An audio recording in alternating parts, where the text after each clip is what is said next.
The day started out perfect. We hiked up to this beautiful secluded spot near a pristine mountain lake, surrounded by towering pines. As the sun began to set, we set up our tent and got a campfire going. We roasted hot dogs and marshmallows, sipped some wine, and reminisced about our wedding day as we gazed up at the stars coming out. It was so peaceful and romantic, exactly what we'd hoped for. Around midnight, we decided to take a short walk down to the lakeshore before turning in. The moon was nearly full, casting an ethereal glow across the water. We stood there, hand in hand, just taking in the breathtaking scenery and feeling so grateful to be there together. That's when I first noticed something odd. At first, I thought my eyes were playing tricks on me, but as I focused, I could make out what looked like several large, dark figures moving along the opposite shore of the lake, maybe 100 yards away. I blinked and squinted, trying to get a better look. They seemed to be walking on two legs, but moved in a strange, loping gait that was definitely not human. I nudged my wife and whispered, "Hey, do you see that over there?" She tensed up immediately as her eyes locked onto the shadowy forms. "What the hell are those things?" she hissed. We stood frozen, hardly daring to breathe as we watched the figures. I counted 6 of them total. They were massive, easily 7 or 8 feet tall, with broad, powerful builds. In the moonlight, I could make out shaggy hair covering their bodies. A chill ran down my spine as I realized we were looking at something that shouldn't exist. Suddenly, 2 of the creatures broke off from the group and began moving in our direction. My heart started racing as I realized they had noticed us too. They came closer with swift, purposeful strides, covering ground alarmingly fast. I could hear my wife's breathing quicken beside me as we stood rooted to the spot. When they were about 50 feet away, the 2 creatures slowed to a stop. Even from that distance, the sheer size and bulk of them was intimidating. They seemed to be studying us intently, as if trying to determine if we were prey or a threat. I had the distinct feeling of being sized up by a predator. Now that they were closer, I could make out more details of their appearance. They had a bizarre mix of ape-like and human-like features. Their bodies were covered in thick, matted hair, but they stood fully upright on 2 legs. Their arms were long and muscular, hanging down past their knees. But it was their faces that truly chilled me to the bone. Their features were a nightmarish blend of human and animal. They had a pronounced brow ridge and a somewhat flattened nose, but the thing that stood out most was their nostrils. They were huge, easily twice the size of a human's. I could see them flaring as the creatures sniffed the air, no doubt catching our scent. For several long moments, we all just stared at each other in silence. I was terrified, but also mesmerized. I'd never seen or even imagined anything like these beings before. Part of me still couldn't believe this was really happening. Then one of the creatures made a sound that snapped me back to reality. It was like nothing I'd ever heard, a deep, guttural vocalization that was part growl, part screech. The hair on the back of my neck stood up. The other creature responded with a similar call. They seemed to be communicating with each other. My wife grabbed my arm and whispered urgently, "We need to get out of here. Now." I nodded, not taking my eyes off the creatures. We started to slowly back away, not wanting to make any sudden movements. That's when I made a critical mistake. Thinking it might scare the creatures off, I reached into my pocket and pulled out the small flashlight I always carried. As soon as I flicked it on and the beam hit them, all hell broke loose. The creatures reacted violently to the light. They reared back and let out ear-splitting shrieks of rage or pain. And in that moment, illuminated by the flashlight, I saw their eyes. They were huge and completely white. No iris, no pupil, just milky orbs that seemed to glow in the darkness. It was the most horrifying thing I've ever seen. Panicked, we turned and ran. I could hear heavy footsteps and those awful screeching sounds behind us as we sprinted back towards our campsite. My heart was pounding so hard I thought it might burst. I kept expecting to feel claws or teeth tearing into my back at any moment. We made it to the tent and dove inside, frantically zipping it closed behind us. We huddled there in terror, straining our ears for any sound of pursuit. After what felt like hours, but was probably only minutes, things got quiet again. Whatever those creatures were, they didn't seem to have followed us all the way back. We spent the rest of the night huddled together in the tent, too scared to sleep. As soon as the first light of dawn appeared, we packed up our gear as fast as we could and got the hell out of there. We practically ran down the trail back to our car. On the drive home, we finally started processing what had happened. My wife and I compared notes on what we'd seen, wanting to make sure we weren't crazy. But our descriptions matched up perfectly. We had both witnessed the exact same unbelievable thing. In the years since, I've done a lot of research trying to make sense of our encounter. I've read about Bigfoot sightings and other strange creatures, but nothing quite matches what we saw that night. Those glowing white eyes especially. I've never found another report describing anything like that. I still don't know what to make of it all. Part of me wonders if it was some kind of shared hallucination or waking nightmare, but it felt so real, and the fact that my wife and I saw the same details makes that seem unlikely. Whatever those creatures were, the experience shook me to my core.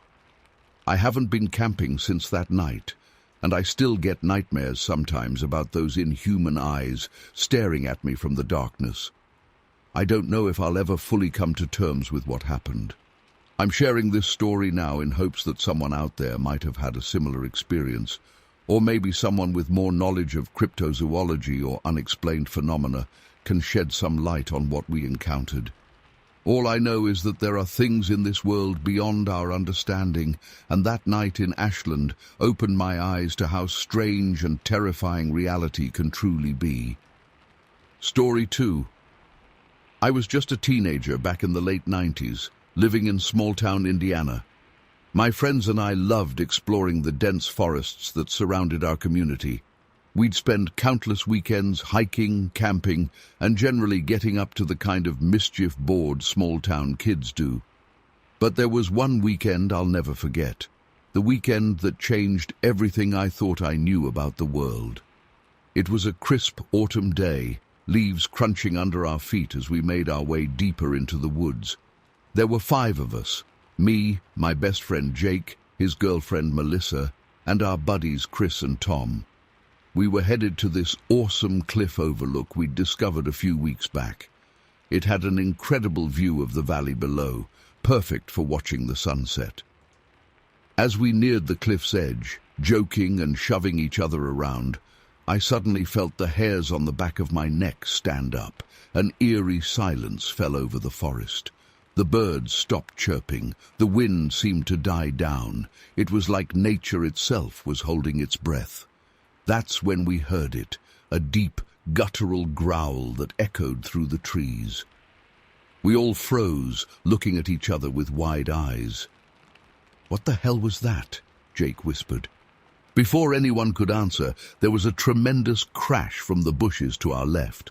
We spun around just in time to see an enormous boulder come hurtling out of the forest, sailing over our heads and crashing down the cliff face behind us. The ground shook from the impact. My heart was racing a mile a minute.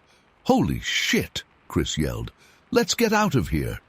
But as we turned to run, that's when I saw it. Emerging from the shadows between 2 massive oak trees was the biggest, most terrifying creature I've ever laid eyes on. It was easily 8 feet tall, covered in thick, matted brown fur.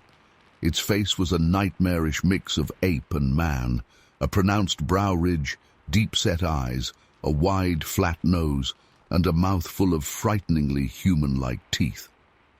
The smell hit me next, an overpowering, musky odor that made my eyes water.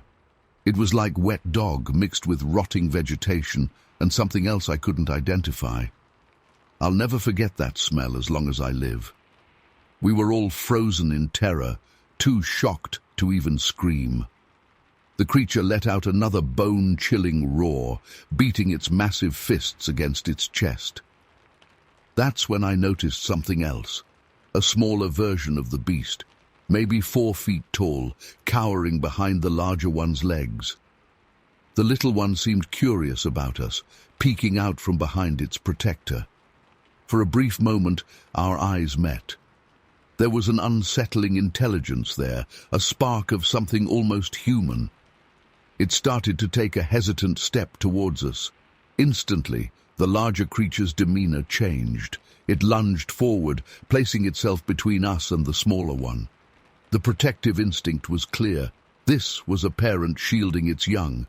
Tom, always the impulsive one, suddenly yelled and threw a rock at the creatures. It bounced harmlessly off the bigger one's chest, but that was enough to send it into a frenzy.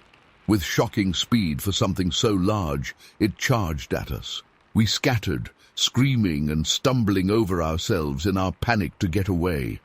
I ran blindly through the underbrush, branches whipping at my face, my lungs burning as I gasped for air. I could hear the others crashing through the forest around me and the thunderous footsteps of the creature in pursuit. After what felt like hours, but was probably only minutes, I found myself alone, huddled behind a fallen tree. My heart was pounding so hard I was sure it would burst from my chest. I strained my ears, listening for any sign of the monster or my friends, but all I could hear was the blood rushing in my ears. Slowly, cautiously, I peeked over the log. The forest seemed eerily still. No sign of the creature, no sign of my friends. Had I imagined it all? Was this some kind of mass hallucination? Just as I was about to call out for the others, I heard a twig snap nearby. I whirled around and found myself face to face with the smaller creature. It was so close I could see the individual hairs on its face, smell its warm, musty breath. For a moment, we just stared at each other.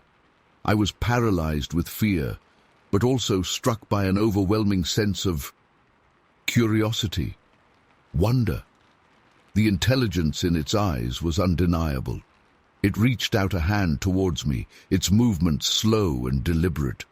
Before it could touch me, there was a furious roar from somewhere close by. The little one's head snapped up, alert.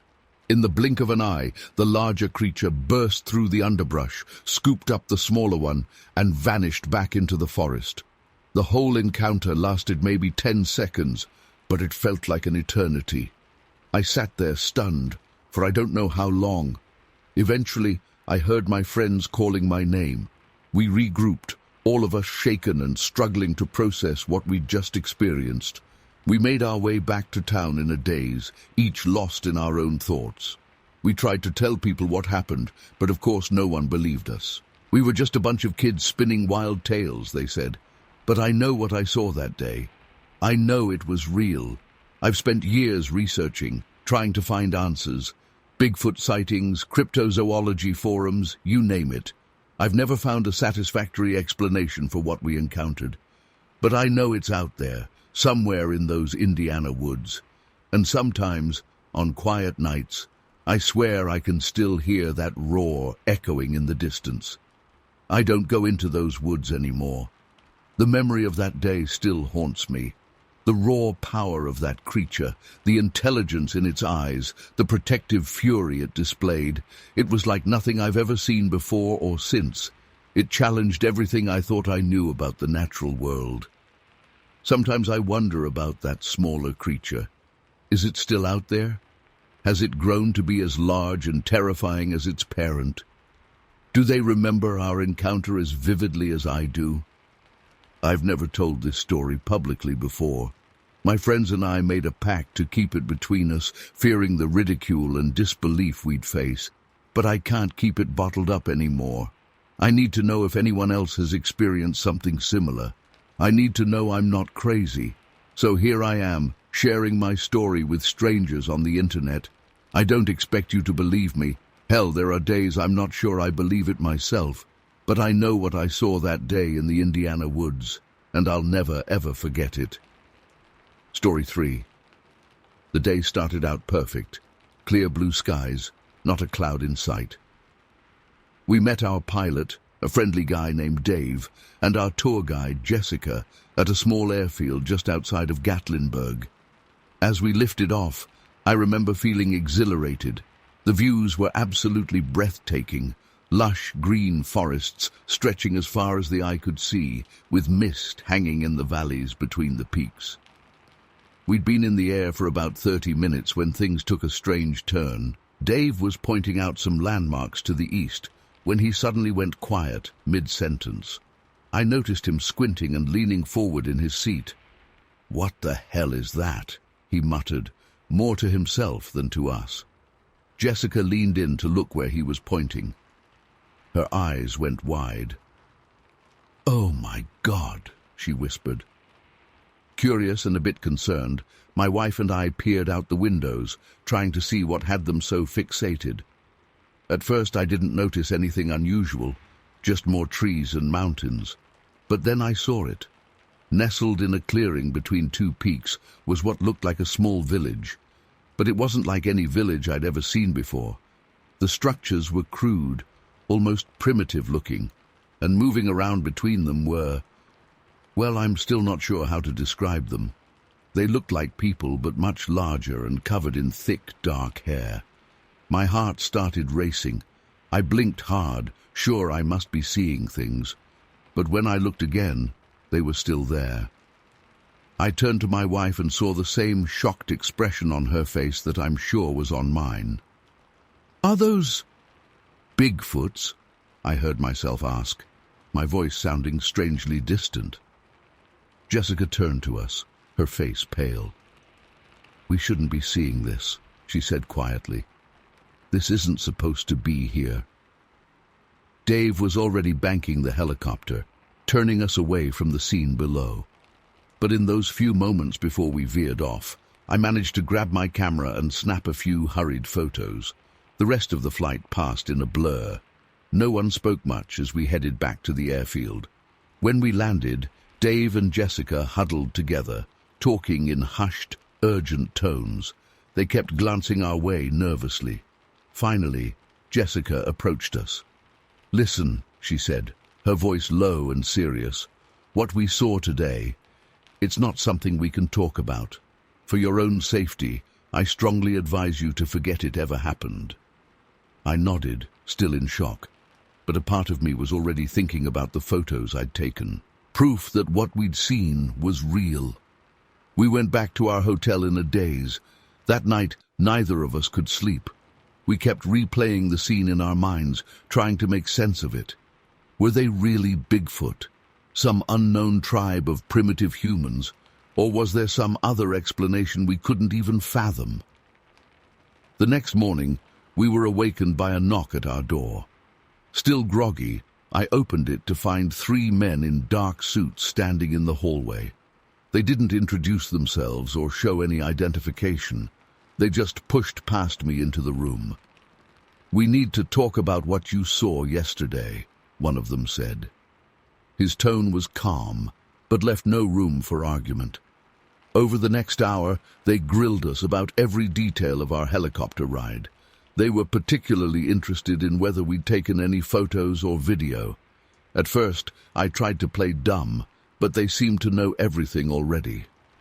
"We know you took pictures," the lead man said. "We need those images. All of them." Reluctantly, I handed over my camera and phone. They even took my wife's phone, just in case. As they were about to leave, the man turned back to us. "I don't think I need to tell you how important it is that you never speak of this to anyone," he said. His voice was still calm, but there was a clear threat behind his words. "For your own well-being, and that of your family, this helicopter ride never happened. Do you understand?" We nodded, too scared to do anything else. And just like that, they were gone, taking with them the only evidence we had of what we'd seen. For weeks after, we jumped at every unexpected sound, constantly looking over our shoulders. We half expected those men to show up again, or worse. But nothing happened. Life went on as if that day had never occurred. We've never spoken about it to anyone until now. Even between ourselves, we rarely mention it. It's like this shared secret that's both connecting us and driving us apart. Sometimes I wonder if it really happened or if it was all some kind of shared hallucination. But then I remember the look on Dave and Jessica's faces, the fear in their eyes. That was real. I don't know what we saw that day in the Smoky Mountains. I don't know who those men were or who they worked for. But I do know that it changed everything for us. The world suddenly seemed bigger, stranger, and much more mysterious than we'd ever imagined.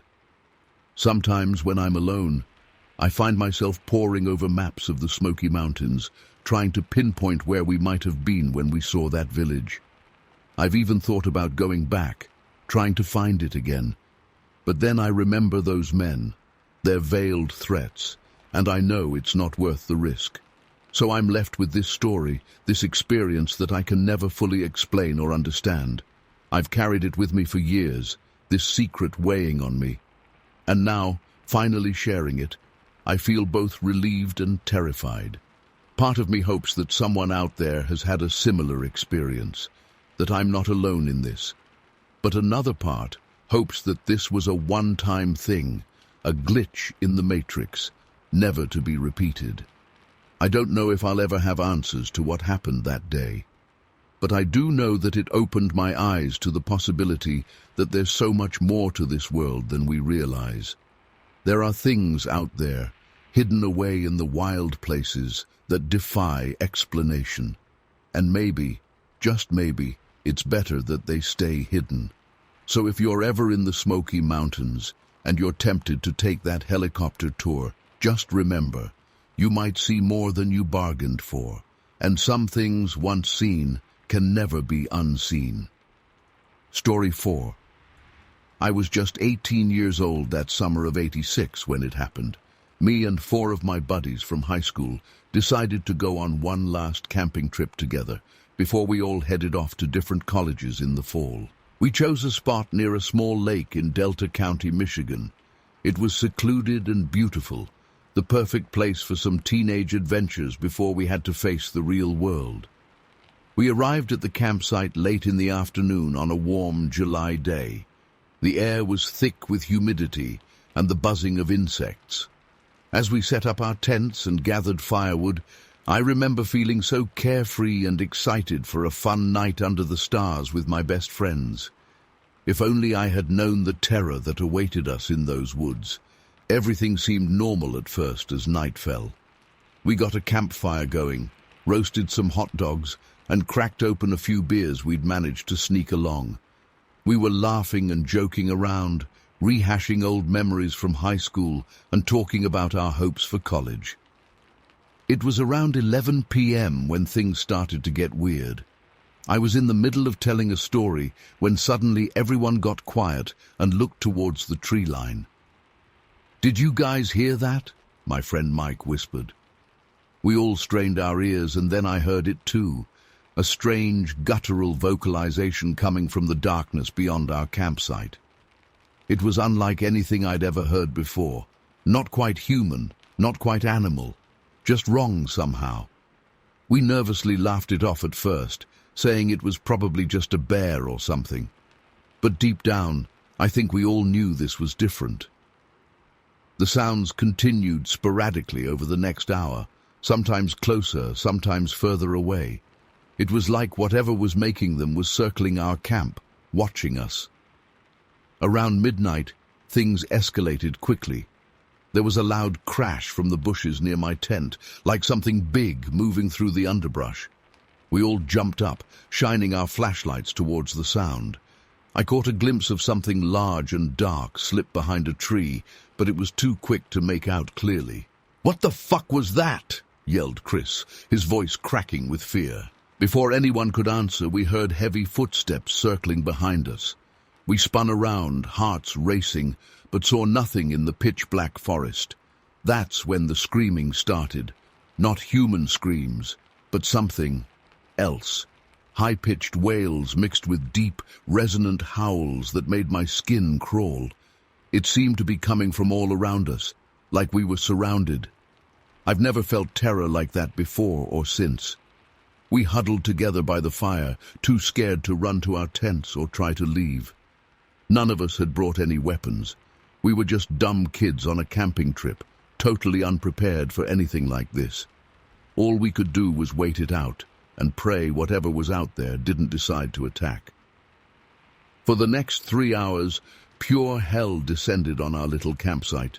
The creature, or creatures, we couldn't be sure, continued to stalk around us in the darkness. Sometimes it would go quiet for 15-20 minutes, lulling us into a false sense of security. Then suddenly, there would be a blood-curdling shriek right behind us, or the sound of a tree branch snapping nearby. I remember at one point I had to pee so badly, but I was too terrified to walk even 10 feet away from the group to relieve myself. I ended up just going in my pants, too scared to move.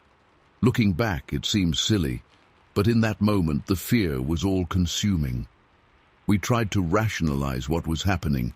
Maybe it was some locals playing a prank on us, or a pack of wolves, or even a bear. But deep down we all knew this was something else entirely. The sounds it made were just too strange, too unnatural, and the way it moved, impossibly quick and quiet for something so large, defied explanation. I'll never forget the moment I saw it clearly for the first time. It was around 2 a.m., and the fire had died down to embers. We were all exhausted but too afraid to sleep. Suddenly Mike gasped and pointed towards the lake. I turned and felt my blood run cold. There, at the edge of the water, about 50 yards away, stood an enormous, hair-covered creature. It was at least 8 feet tall, with long arms that nearly reached the ground. The head was oddly shaped, almost cone-like, sitting directly on broad shoulders with no discernible neck. But it was the eyes that haunted me. Even from that distance, I could see them reflecting the moonlight, glowing an eerie yellowish green. It just stood there, staring at us for what felt like an eternity, but was probably only 30 seconds or so. Then it let out a low, rumbling growl that I felt in my chest more than heard. With shocking speed, it turned and loped into the forest, disappearing into the shadows. We were all stunned into silence. What the hell had we just seen? It was like nothing that should exist in this world. I remember Tom breaking the silence by simply muttering, "Bigfoot," but even that didn't seem to fit. This thing was far more terrifying than any Sasquatch stories I'd heard. The rest of the night passed in a haze of fear and exhaustion. The creature didn't show itself again, but the strange noises continued on and off. None of us slept a wink. We just sat there, jumping at every sound and praying for daylight. When the sky finally began to lighten around 5 a.m., it was like a spell had been broken. The oppressive feeling of being watched lifted, and the woods were silent except for normal morning bird calls. We wasted no time packing up our gear, not even bothering to eat breakfast or properly break down the campsite. As we hurriedly stuffed everything into our backpacks, Chris suggested we look for tracks or other evidence of what had terrorized us all night. But honestly, we were all too shaken and eager to get the hell out of there. We practically ran back to where we'd parked the car, piled in, and sped away. The drive home was mostly silent, each of us lost in our own thoughts about what we'd experienced. We tried to talk about it a few times, but the words felt inadequate to describe the sheer terror of that night. By unspoken agreement, we decided not to tell anyone else. Who would believe us anyway? It's been over 35 years since that night, and I still get chills thinking about it. I've never been camping again, and I avoid heavily forested areas whenever possible. My friends and I drifted apart after that summer. I think being around each other just brought back too many bad memories.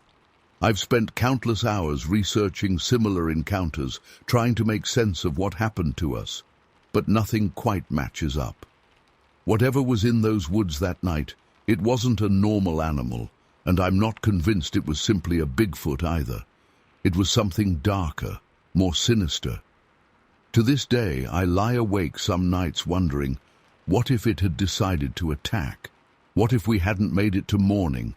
And worst of all, what if it's still out there in those Michigan forests, waiting for its next victims? I don't have any answers, only the lingering fear and confusion from a night that changed my life forever. All I know is that there are things in this world beyond our understanding, and sometimes it's better not to go looking for them, because you might just find them, or they might find you. Story 5. That fateful morning, I set out on what I thought would be a routine day hike through a secluded area of woods about 20 miles from town. The air was thick and humid as I made my way along an overgrown trail, swatting away mosquitoes and wiping sweat from my brow.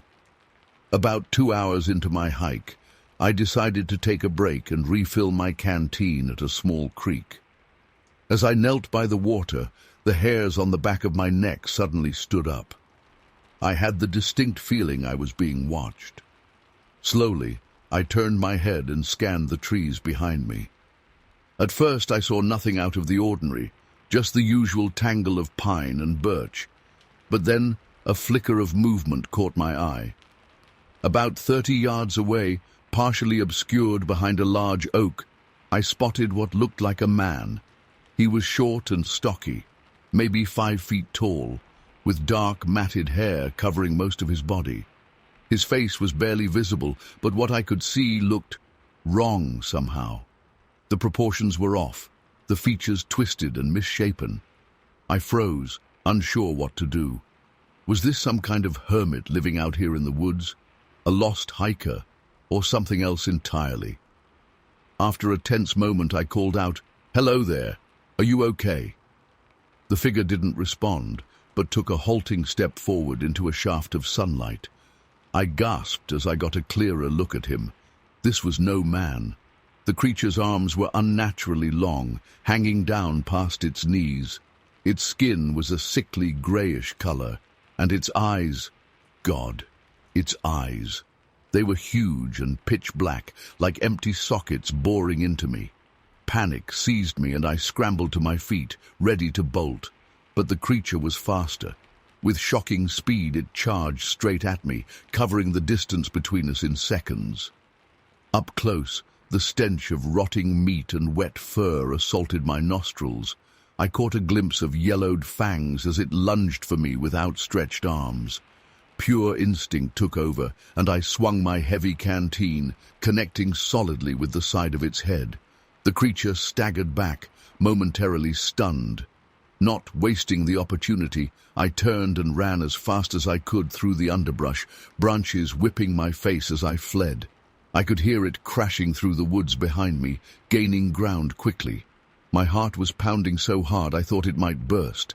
Just as I felt clawed fingers grasp at my shirt, I broke through into a small clearing. I spun around, ready to make my final stand against this monster. What I saw next defies explanation. The creature had stopped at the edge of the clearing, its body contorting and spasming. To my horror, I watched as it began to grow before my eyes. Its limbs elongated, muscles swelled and bulged. In a matter of seconds, it had nearly doubled in size, now towering over me at close to 10 feet tall. The transformation seemed to cause it great pain. An unearthly howl erupted from its throat, a sound I'll never forget as long as I live. It was filled with rage and agony, echoing through the trees and sending birds scattering in all directions. I stood rooted to the spot, paralyzed with terror as I stared up at this nightmare-made flesh. Its eyes, now glowing an eerie yellow, locked onto mine. In that moment, I was certain I was about to die. But some primal part of my brain kicked in, screaming at me to run. I don't know how, but I managed to tear my gaze away and force my legs to move. I sprinted across the clearing and plunged back into the dense forest on the other side. Behind me, I heard the creature's heavy footfalls and the snapping of trees as it gave chase. The sound spurred me to run faster than I ever had in my life. My lungs were burning, legs pumping furiously as I fled blindly through the woods. I have no idea how long I ran. It felt like hours, though it was probably only 15 or 20 minutes. Eventually, the sounds of pursuit faded, and I risked a glance over my shoulder. There was no sign of the creature. I slowed to a jog, then a walk, gasping for air and fighting the urge to vomit. When I finally stopped, I realized I was hopelessly lost. In my panic, I had veered far off any trails. The sun was starting to set, casting long shadows through the trees.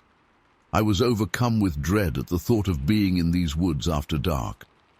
Forcing myself to think rationally, I tried to get my bearings. I knew there was a highway that ran east-west about 5 miles south of where I'd parked my truck.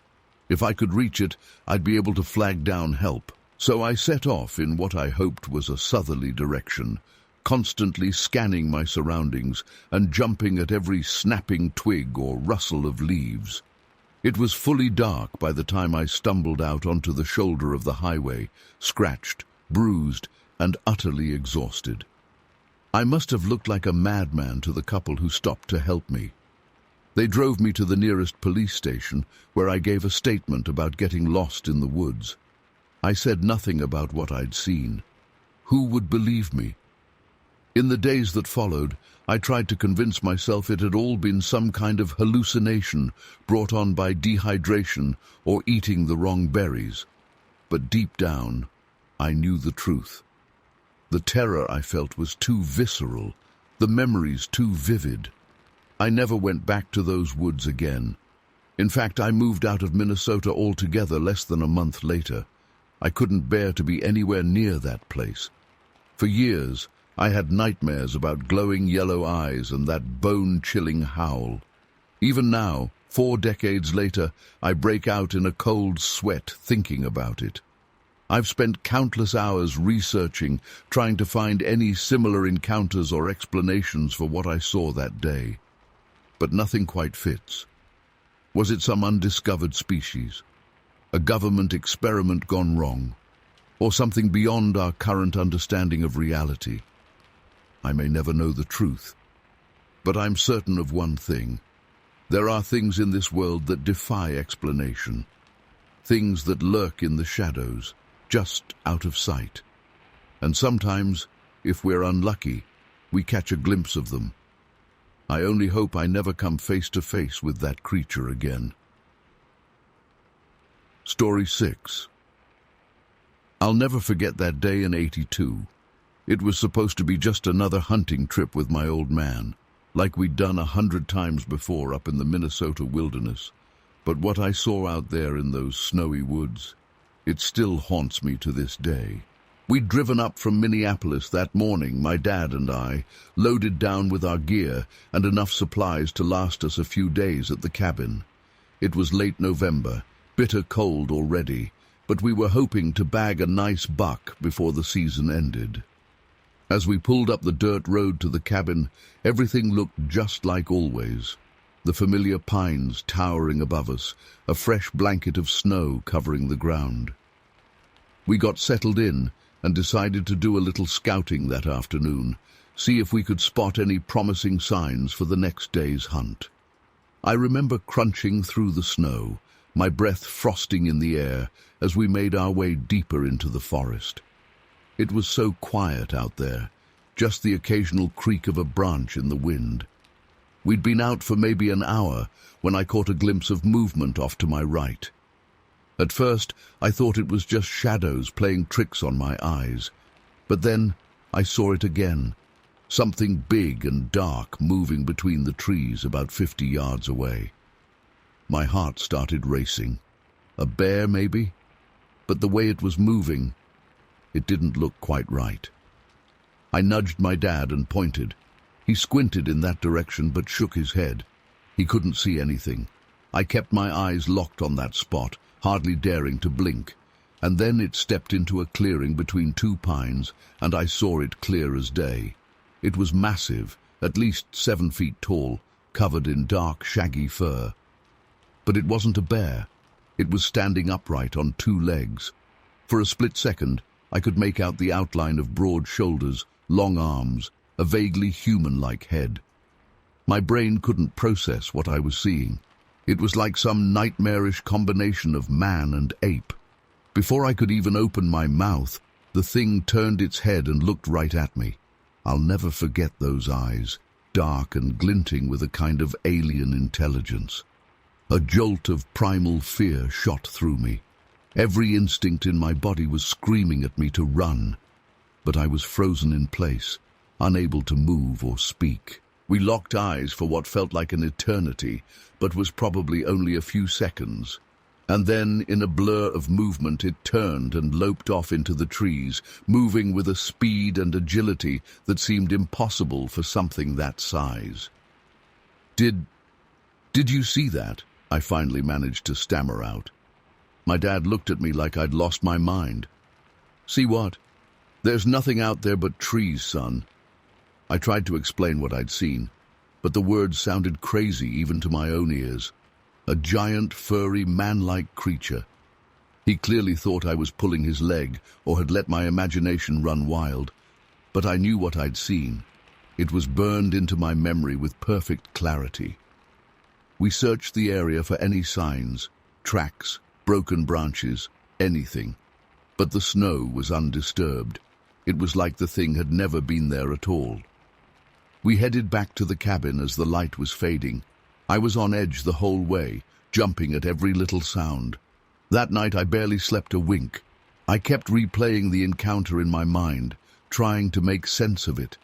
Every time I closed my eyes, I saw those piercing, intelligent eyes staring back at me. The next morning, I half expected my dad to want to pack up and leave. But he acted like nothing had happened, eager to get out and start hunting. I went along, but my heart wasn't in it. I kept scanning the trees, both hoping and dreading that I'd catch another glimpse of whatever it was. But the day passed uneventfully. We didn't see so much as a squirrel, let alone any deer. As we trudged back to the cabin that evening, empty-handed, my dad clapped me on the shoulder. "Don't let it get you down, son. Some days the woods just don't want to give up their secrets." If he only knew how right he was. We stayed 2 more days, but I never saw the creature again. Part of me started to wonder if I'd imagined the whole thing, but deep down, I knew it had been real. When we got back home, I started doing research. I'd heard stories about Bigfoot before, of course, but I'd always written them off as campfire tales. Now, I devoured every book and article I could find on the subject. So many of the descriptions matched what I'd seen: the height, the fur, the way it moved. I even reached out to some Bigfoot research groups, but I was hesitant to share my full story. I was afraid they'd think I was crazy or looking for attention, and part of me wanted to keep the experience private, like it was some sort of secret between me and the creature. In the years since, I've gone back to those woods dozens of times. I've spent countless hours out there, hoping for another glimpse, but I've never seen anything like it again. Sometimes I wonder if it was some sort of one-in-a-million encounter, a moment when the veil between our world and something else lifted briefly. I'm an old man now, and I know my time for traipsing around in the wilderness is coming to an end. But I still think about that day all the time. The memory is as vivid now as it was 40 years ago.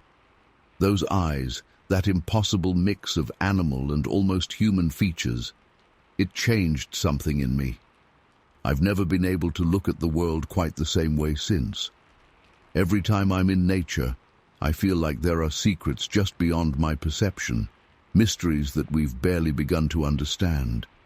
It's humbling and a little terrifying to realize how little we truly know about the world around us. I don't expect anyone to believe my story. Hell, there are days I'm not sure I believe it myself. But I know what I saw out there in those snowy Minnesota woods. And whatever it wasn't any bear. Sometimes late at night, when the wind is howling outside and the shadows seem to dance, I find myself thinking about those eyes again. And I wonder, was it as shocked to see me as I was to see it? Does it remember our encounter too? Is it still out there somewhere, moving silently through the forests, just beyond the edge of our understanding? I'll never know the answers, but I do know this. There are things in this world that defy explanation. And sometimes, if you're very lucky, or unlucky, depending on how you look at it, you might just catch a glimpse of them. It'll shake you to your core and leave you questioning everything you thought you knew. So the next time you're out in the wild places of the world, keep your eyes open and your mind ready, because you never know what secrets might be hiding just beyond the trees, waiting to be discovered. Story 7. We arrived at the remote lake in St. Louis County on a sunny Friday afternoon in May 1986. The weather was perfect, warm but not hot, with a light breeze rustling through the trees. We unloaded our gear from the truck and loaded up the canoes, laughing and joking as we prepared to paddle out to our usual camping spot on the far side of the lake. The first strange thing I noticed was how quiet it seemed. Usually you'd hear birds chirping, small animals scurrying through the underbrush. But there was an eerie stillness hanging over everything. I brushed it off, figuring the wildlife was just spooked by our noisy arrival. We made good time paddling across the lake, arriving at our campsite with plenty of daylight left.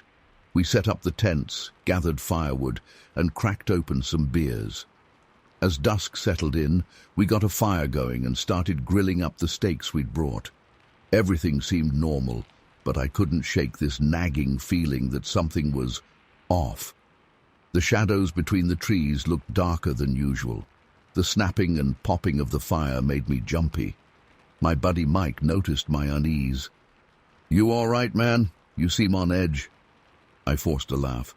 "Yeah, just being paranoid, I guess. Place seems extra creepy this year for some reason." He shrugged it off, but I could tell the others were starting to feel it too. Conversation was more subdued than usual as we finished our dinner. That's when we heard it. A loud, rhythmic thumping sound echoing across the lake. Whump, whump, whump.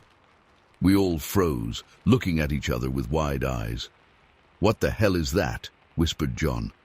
"Sounds like something hitting a tree," said Mike uncertainly. The sound stopped for a moment, then started up again, closer this time. Whump, whump, whump. My heart was racing. This was no ordinary forest sound. Whatever was making that noise was big, and it seemed to be moving towards us. "Let's put the fire out," I said, trying to keep my voice steady. "Maybe it's attracted to the light."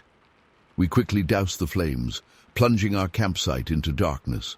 For a few tense minutes, we huddled together, straining our ears. The thumping had stopped. Just as I was starting to relax, thinking maybe it had moved on, an unearthly howl split the night. It was unlike anything I'd ever heard before. Not quite human, not quite animal. The hair on the back of my neck stood up. "Holy shit," breathed Mike. "We need to get out of here." But before we could move, we heard heavy footsteps crashing through the underbrush, heading straight for our camp. Panic set in. We scrambled for our flashlights, hands shaking as we tried to see what was coming. In the beam of my light, I caught a glimpse of something massive moving between the trees. It was at least 8 feet tall, covered in dark fur. It let out another bone-chilling howl as it charged towards us. "Run!" I screamed. We took off sprinting towards the shore where we'd left the canoes. I could hear it right behind us, branches snapping as it gave chase. My lungs were burning, heart pounding so hard I thought it might burst. We reached the canoes and shoved them into the water, practically diving in. As we paddled furiously away from shore, I dared to look back. There, at the edge of the trees, I saw it clearly in the moonlight. An enormous ape-like creature, standing upright on 2 legs. It was staring right at us with glowing eyes. I'll never forget that moment. It seared into my memory forever. We didn't stop paddling until we reached the opposite shore. We left all our gear behind, too terrified to go back for it. We hiked out to the main road and flagged down a passing truck to give us a ride back to town. The next day, we went to the police station to report what happened. The officer listened patiently, but I could tell he didn't believe us. Said it was probably just a bear that spooked us, but I know what I saw. It was no bear. Against my better judgment, I convinced the guys to go back with me later that day to retrieve our abandoned gear. I had to know if there was any evidence of what we encountered. When we got to the campsite, everything was trashed. The tents were shredded, coolers smashed open. But the thing that made my blood run cold was the huge footprint pressed into the mud near the shore. It was easily 15 inches long, with 5 distinct toes. We snapped some photos of the print and got the hell out of there. I've shown those photos to wildlife experts, but no one can explain what could have made a track like that. It's been over 30 years, but I still have nightmares about that night. The sound of that creature's howl, the glowing eyes staring at me through the darkness. I've never gone camping again. Some things you just can't unsee. I know most people won't believe my story. Hell, sometimes I can barely believe it myself. But I know what I experienced out there in those woods. There are things in this world that defy explanation, things that lurk in the shadows, just out of sight. And sometimes, if you're unlucky enough, you catch a glimpse of them. I often wonder if that creature is still out there, roaming the forests of northern Minnesota. Part of me hopes I just imagined the whole thing. But deep down, I know the truth. And it terrifies me to my core. I've spent countless hours researching similar encounters, trying to make sense of what happened to us. I've read about Bigfoot sightings all over North America, heard other campers' stories of strange noises and footprints, but nothing quite matches the sheer terror of what we experienced that night. Sometimes I catch myself staring out at the tree line, half expecting to see that massive fur-covered shape emerge from the shadows. I've become hyper-aware of every rustle in the bushes, every snapping twig. It's like a part of me is still out there in those woods, frozen in that moment of terror. The worst part is the not knowing what exactly we encountered, where it came from, or if it's still out there. The uncertainty haunts me. Was it some undiscovered species, a creature from Native American legend come to life? Or something even stranger that science can't explain? I've tried to move on with my life, to push the memories of that night to the back of my mind. But they always resurface, especially when I hear about other strange encounters in the wilderness. It's like a wound that never fully heals. Sometimes I wonder if we should have done more to prove what we saw. Should we have gone public with our story, tried to mount an expedition to find evidence? But the fear always held me back. Fear of being ridiculed, called crazy, and if I'm being honest, fear of encountering that thing again. So I've kept quiet for the most part, only sharing my story anonymously online or with close friends after a few too many drinks. But the need to talk about it, to try to process what happened, never goes away. It's like carrying around a heavy secret that's always threatening to burst out. I know this story sounds insane. If someone had told me this before that night, I would have laughed it off as a tall tale. But experiencing it firsthand changed everything. It shattered my understanding of what's possible, of what's really out there in the dark corners of the world. To this day, I can't look at the forests the same way. What was once a place of peace and adventure has become something menacing, hiding untold dangers. I've lost that sense of security, that belief that we understand and control our environment.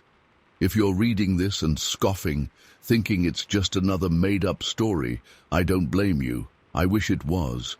But I swear on everything I hold dear that this is the truth, an account of the most horrifying night of my life, an encounter with something that shouldn't exist. So the next time you're out in the wilderness and you hear a strange sound echoing through the trees, or catch a glimpse of something moving just beyond the firelight, remember my story. and hope that you never have to experience firsthand the terror that lurks in the shadows of the forest. Story 8. I was on a bus trip through Jasper National Park back in 2001, heading north on the Icefields Parkway. It was early October, and the fall colors were in full swing. The aspens were a brilliant gold against the dark green pines. I always loved this time of year in the Rockies. The crisp air, the smell of wood smoke, fewer tourists around. It felt like nature was settling in for the long winter ahead.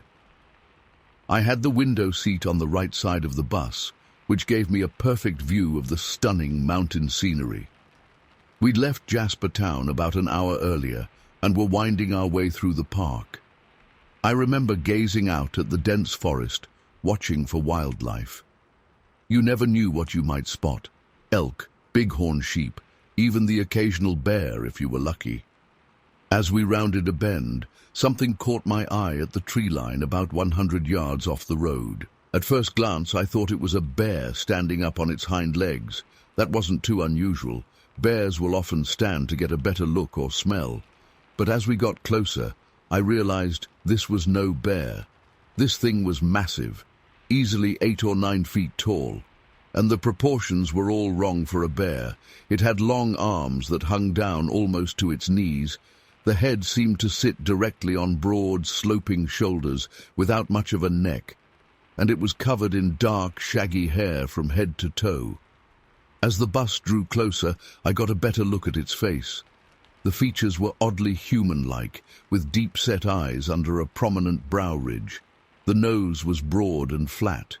But what struck me most was the intelligence in those eyes. This wasn't some dumb animal. There was a keen awareness there, and spark of cognition that sent a chill down my spine. The creature was standing partially behind a large pine tree, as if trying to conceal most of its bulk, but it was clearly watching our bus intently as we approached. I remember thinking how strange that was. Most wildlife will bolt at the sight of a vehicle, but this thing seemed curious, almost calculating. As we drew alongside where it was standing, it took a single step back, moving with surprising grace for something so large.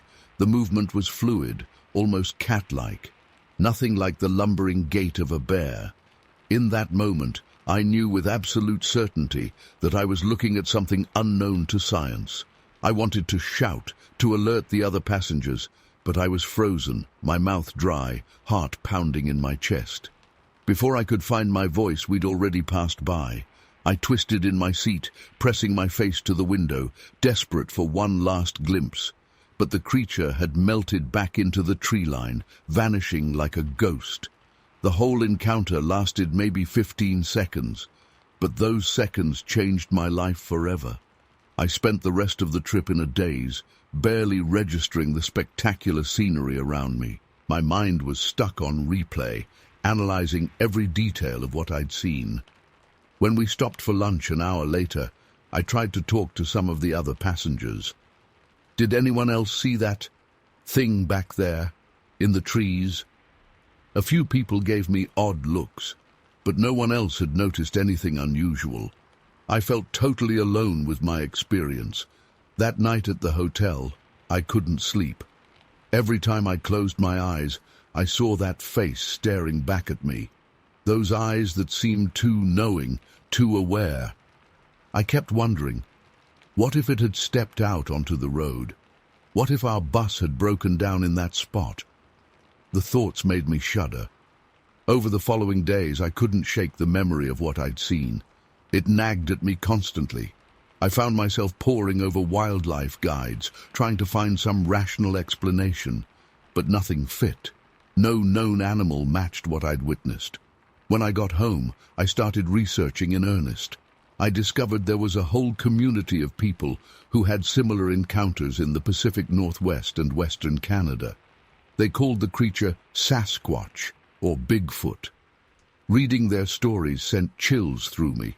So many of the details matched my own experience. I know how it sounds. Believe me, I never thought I'd be one of those Bigfoot people. I was always a skeptic when it came to the paranormal or cryptozoology, but seeing is believing. That brief encounter forced me to reevaluate everything I thought I knew about the natural world. In the years since, I've become a bit obsessed. I've gone back to Jasper several times, hiking into the backcountry, hoping for another glimpse. I've interviewed other witnesses, pored over historical records, even learned tracking skills, but I've never seen anything quite like that day on the bus. Sometimes I wonder if I imagined it all, if it was just a trick of the light, or my mind playing tricks on me. But then I remember those eyes, that spark of intelligence, the fluid, deliberate movement, and I know in my bones that what I saw was real. I still can't explain what exactly I witnessed that day. Was it some unknown species of primate? A relic hominid that somehow survived in the vast wilderness? Or something even stranger? I don't have answers. But I know that my worldview was forever changed in those brief seconds on a winding mountain road. I've never felt comfortable sharing this story publicly before. I know how it sounds, like the ramblings of a madman or attention seeker, but I feel compelled to speak out now. Maybe someone else out there has seen something similar. Maybe by sharing our experiences, we can start to unravel this mystery. All I know is that there are things in this world that defy easy explanation. Things that lurk just beyond the edge of our understanding. That day in Jasper, I caught a glimpse of one of those things, and I'll never see the world quite the same way again. I often find myself staring out into the forests now, wondering what secrets they hold. What other marvels might be hiding just out of sight. It's both thrilling and terrifying to contemplate. But mostly, I just hope that someday I'll have another chance to look into those knowing eyes, to make contact, however briefly, with something truly unknown. Until then, I'll keep searching, keep asking questions, and keep telling my story in hopes that someday we'll find answers to the mystery of what lurks in the wild places of our world. Story 9.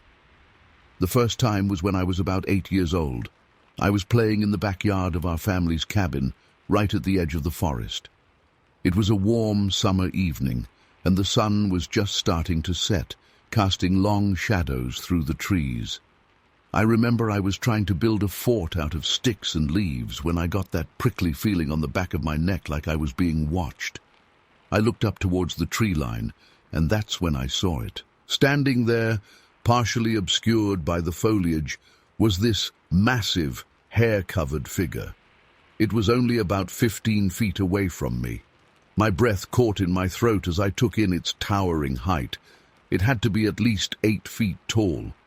The body was thick and muscular, covered in dark reddish-brown fur, but it was the face that really got to me.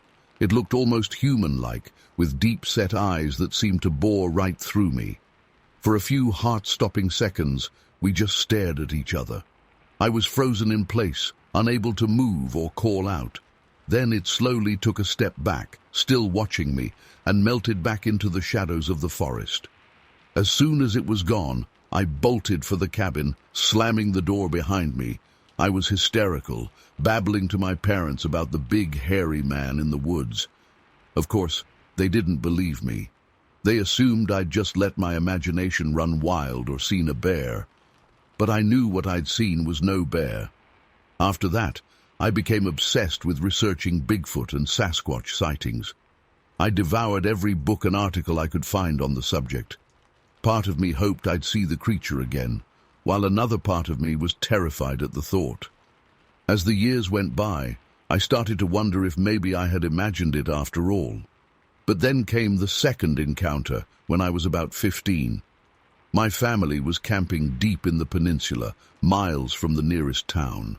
It was the middle of the night, and I woke up needing to use the bathroom. I crawled out of the tent with my flashlight, trying not to wake anyone. The forest was pitch black and eerily quiet. No crickets, no rustling leaves, nothing. As I walked towards the edge of our campsite to relieve myself, I heard it. A long, low howl echoed through the trees, unlike anything I'd ever heard before. It wasn't a wolf or a coyote. This sound was deeper, almost guttural. The hair on my arm stood up as another howl answered the first, this one closer. Then came the sound of breaking branches, like something large was moving through the underbrush nearby. My heart was pounding so hard I could barely breathe. I quickly finished up and practically ran back to the tent, diving inside and zipping it up tight. I lay there rigid in my sleeping bag, straining my ears. More howls and wood knocks drifted through the night, some sounding frighteningly close to our campsite. I didn't sleep a wink that night. In the morning, I tried to convince my family to pack up and leave, but they laughed it off. My dad said it was probably just some coyotes or maybe even other campers messing around. But I knew better. Those sounds were burned into my memory, and they matched up perfectly with other Sasquatch encounter reports I'd read about. The third and most intense encounter happened just last year, when I was 19.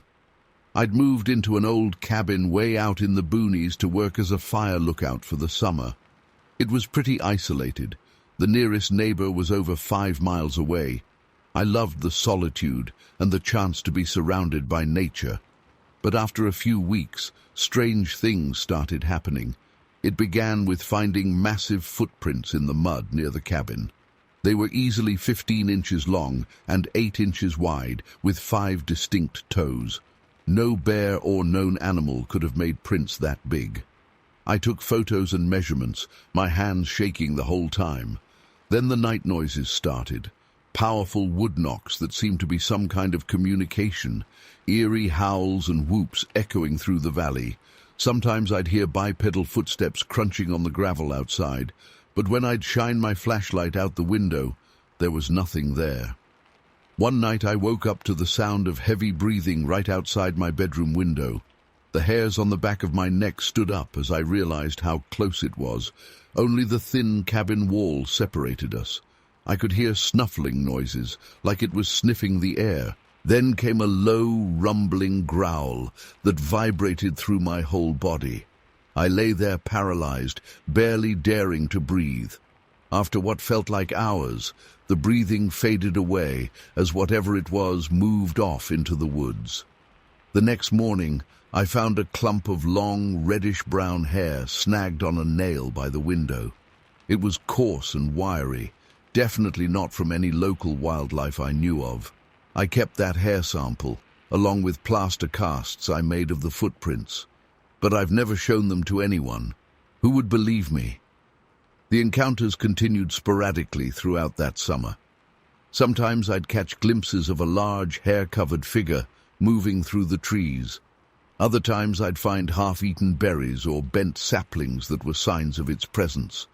The sound of wood knocks and howls became almost normal background noise. One evening, as I was heading back to the cabin after my shift in the fire tower, I rounded a bend in the trail and came face to face with it. The Sasquatch was standing in the middle of the path, less than 20 feet away, its massive form blocking out the fading sunlight. Those same deep-set eyes from my childhood locked onto mine. My legs went weak, and I thought I might pass out from fear. For a long moment, we just stared at each other. Then slowly, deliberately, it turned and walked off the trail into the thick underbrush. The bushes shook as it pushed through, and then everything was still. I stood there trembling for several minutes before I could make myself move again. After that summer, I moved back into town. The isolation and constant fear had started to wear on me, but I can't stop thinking about what I experienced out there. I know what I saw and heard was real, even if no one else believes me. There are things in this world that science hasn't documented yet. I feel grateful to have witnessed it firsthand, but also burdened by the knowledge. Sometimes I wonder if it's still out there, roaming the wilderness of the Bruce Peninsula. Part of me wants to go back, to try to gather more evidence and prove to the world that these creatures exist. But another part of me is content to let them remain a mystery. Maybe some things aren't meant to be explained or captured. All I know is that those encounters changed me forever, and I'll never look at the forest the same way again. Story 10. There were 4 of us, me, Jake, Mike, and Chris. We'd been planning this trip for months, eager to get away from the city and spend a week hiking, fishing, and relaxing in nature. We loaded up my old Jeep Cherokee with all our gear and made the drive up to Ontario, arriving at the park on a sunny afternoon in late July. The first few days were great. We set up our campsite in a secluded spot near Opiongo Lake, went on some challenging hikes, caught a bunch of fish, and spent our evenings around the campfire telling stories and knocking back a few beers. It was exactly the kind of escape we'd been hoping for. But everything changed on the 4th night of our trip. We'd spent the day on a long hike and were pretty exhausted by the time we got back to camp. After a quick dinner, we all turned in early, crawling into our tents around 10 p.m. I fell into a deep sleep almost immediately. I'm not sure what time it was when I woke up, but it was pitch black outside. At first I wasn't sure what had disturbed my sleep, but then I heard it. A deep, guttural sound, unlike anything I'd ever heard before. It was almost like a growl, but deeper and more resonant. My heart started racing as I strained my ears, trying to figure out where it was coming from. After a few moments of tense silence, I heard the sound again, closer this time. It was definitely coming from just beyond our campsite. I unzipped my tent as quietly as I could and poked my head out, my eyes struggling to adjust to the darkness. The moon was barely a sliver in the sky, casting very little light. As I peered into the shadows, I saw movement near where we'd parked the Jeep, about 50 yards from our tents. At first I thought it might be a bear, which wouldn't have been too unusual in that area.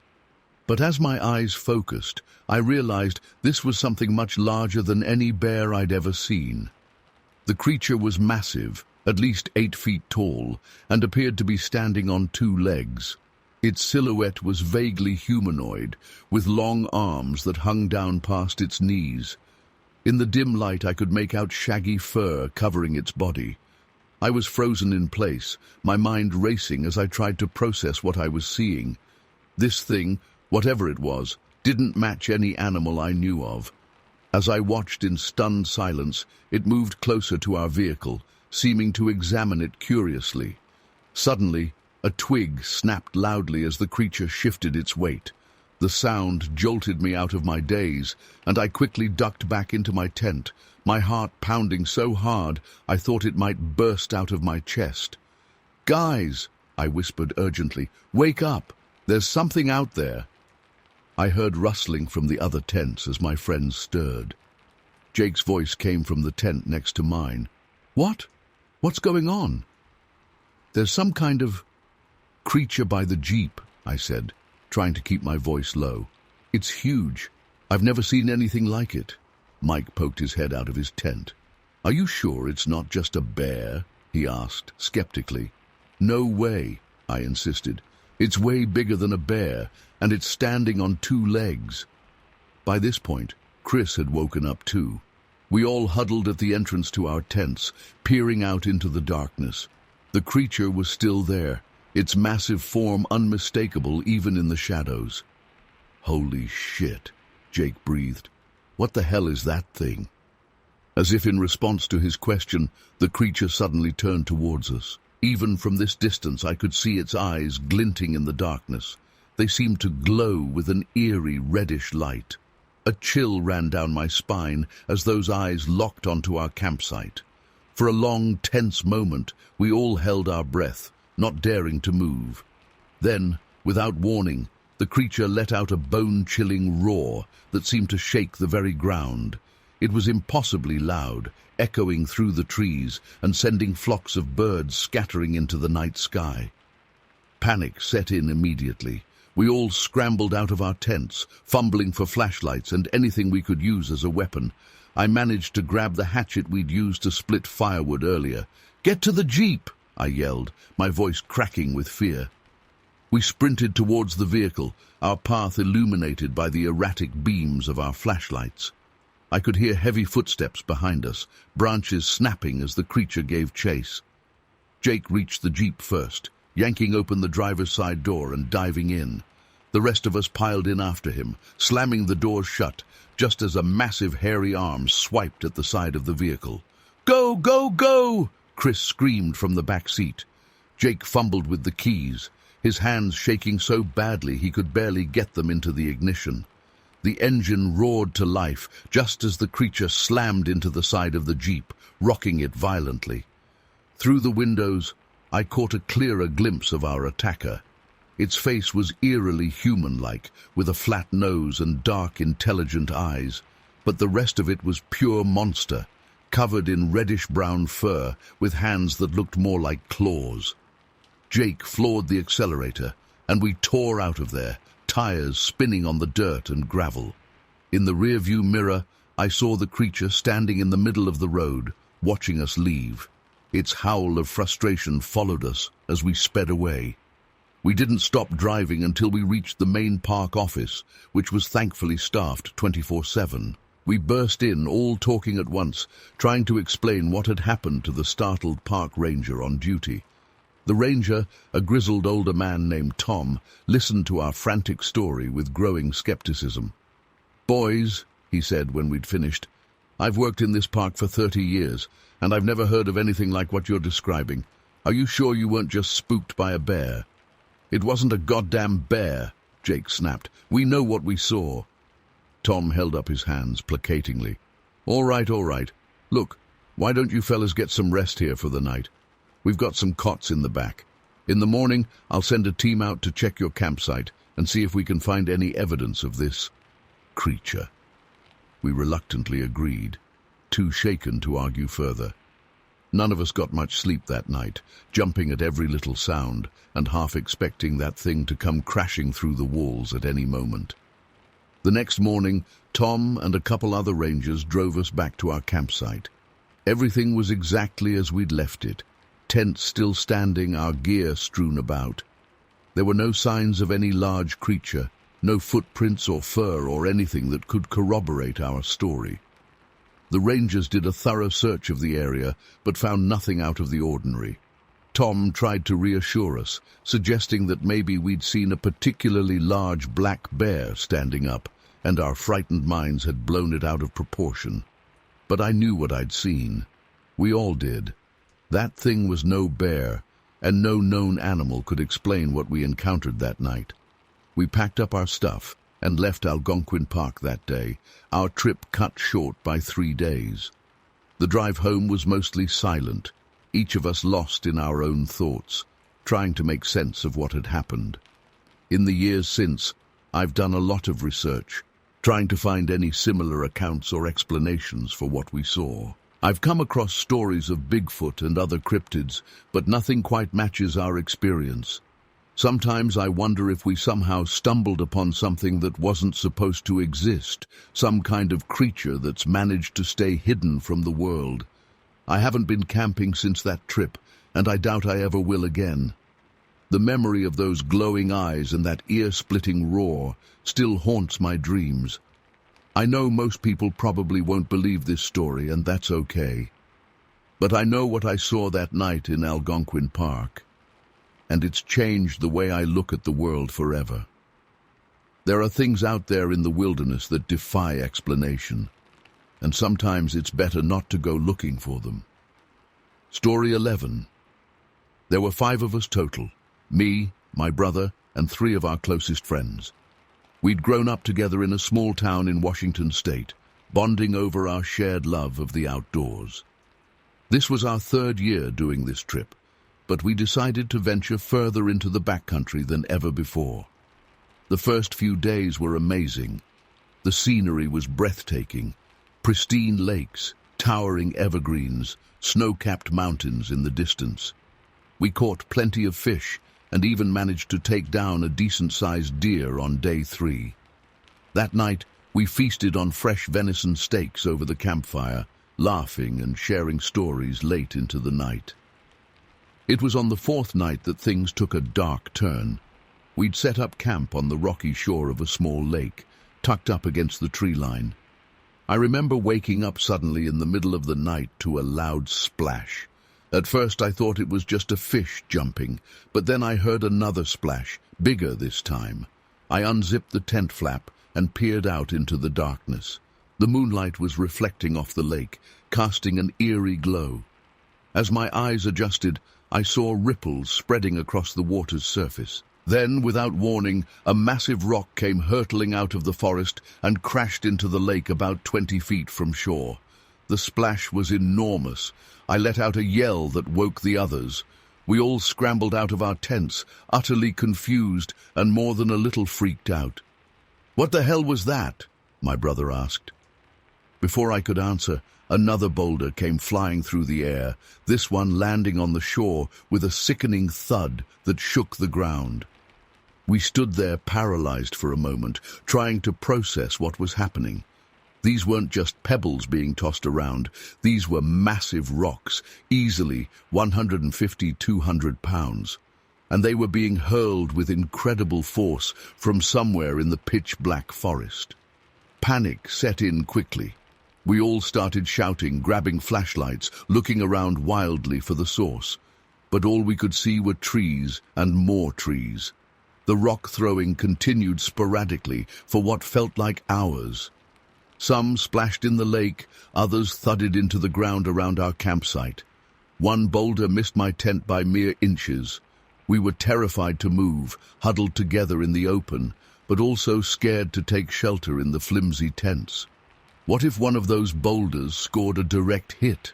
I've never felt so exposed and vulnerable in my life. As suddenly as it started, the barrage stopped. We waited in tense silence for a long time, straining to hear any sound from the forest. But there was nothing, no footsteps, no breaking branches, not even the normal sounds of wildlife you'd expect. It was as if the entire forest was holding its breath. None of us slept for the rest of the night. We kept the fire blazing and took turns keeping watch, though I'm not sure what we thought we'd be able to do if the rock thrower returned. As the sun finally began to rise, we started to relax a little. Maybe it had all been some kind of weird shared hallucination, but in the light of day, the evidence was undeniable. Huge boulders were scattered all around our campsite and along the lake shore. Some had left deep impact craters in the ground. We tried to lift one and could barely budge it with all 5 of us working together. We were shaken, exhausted, and completely baffled. What kind of creature could possibly be strong enough to throw rocks that size? And why? Was it trying to scare us off? Attack us?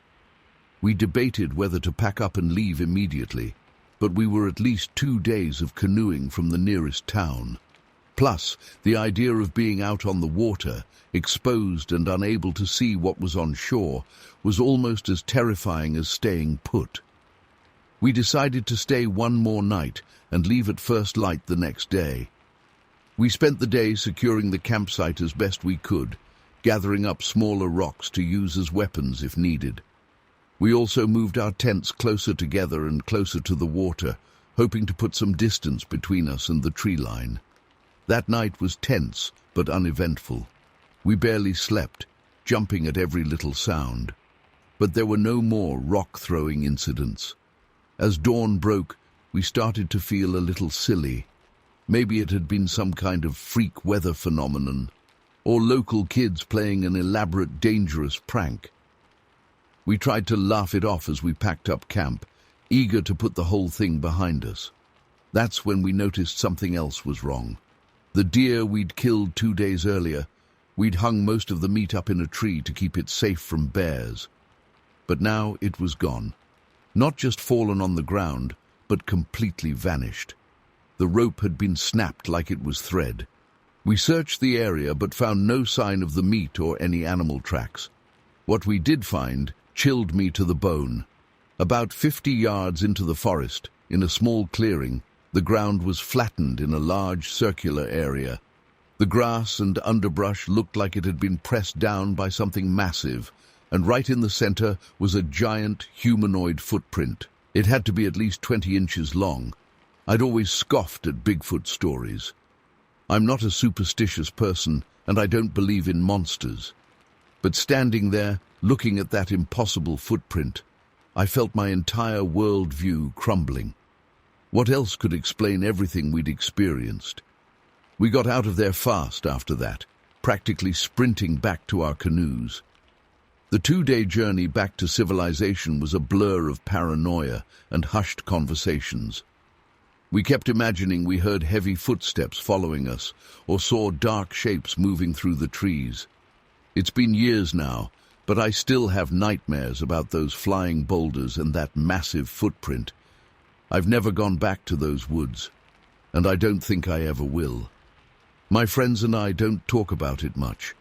I think we're all a little afraid that if we discuss it too much, it'll somehow make it more real.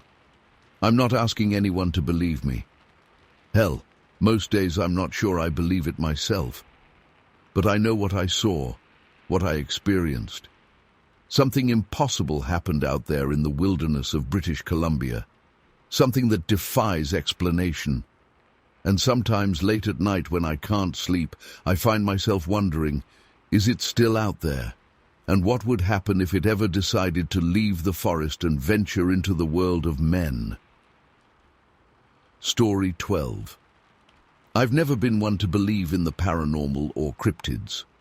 Sure, I enjoyed a good Bigfoot documentary now and then, but I always chalked it up to overactive imaginations or misidentified bears. That all changed last summer during a camping trip in northern Ontario. My buddy Jake and I had been planning this trip for months, a week-long backcountry adventure in the wilderness. We're both experienced outdoorsmen, so we felt well prepared for whatever nature might throw at us. Little did I know that nature had something in store that would shake me to my core. We arrived at the trailhead on a sunny Tuesday morning in July. The air was crisp and clean, filled with the scent of pine. As we shouldered our heavy packs and set off down the trail, I felt a sense of excitement and freedom. This was going to be an epic trip. The first couple days were uneventful, but gorgeous. We hiked through pristine forests, fished in crystal-clear lakes, and slept under a blanket of stars. On the third night, we made camp near a small stream in a densely wooded area. After dinner, we built up the fire and kicked back with some whiskey, swapping stories and laughing late into the night. I woke up suddenly in the pitch black, unsure of what had disturbed me. The fire had died down to embers, casting an eerie red glow. As my eyes adjusted, I realized Jake was sitting bolt upright in his sleeping bag, perfectly still. "Jake?" I whispered. "What's wrong?" He slowly turned to me, eyes wide with fear. "Listen," he hissed. I strained my ears, and that's when I heard it. Heavy footsteps moving through the forest, snapping branches. Whatever it was big.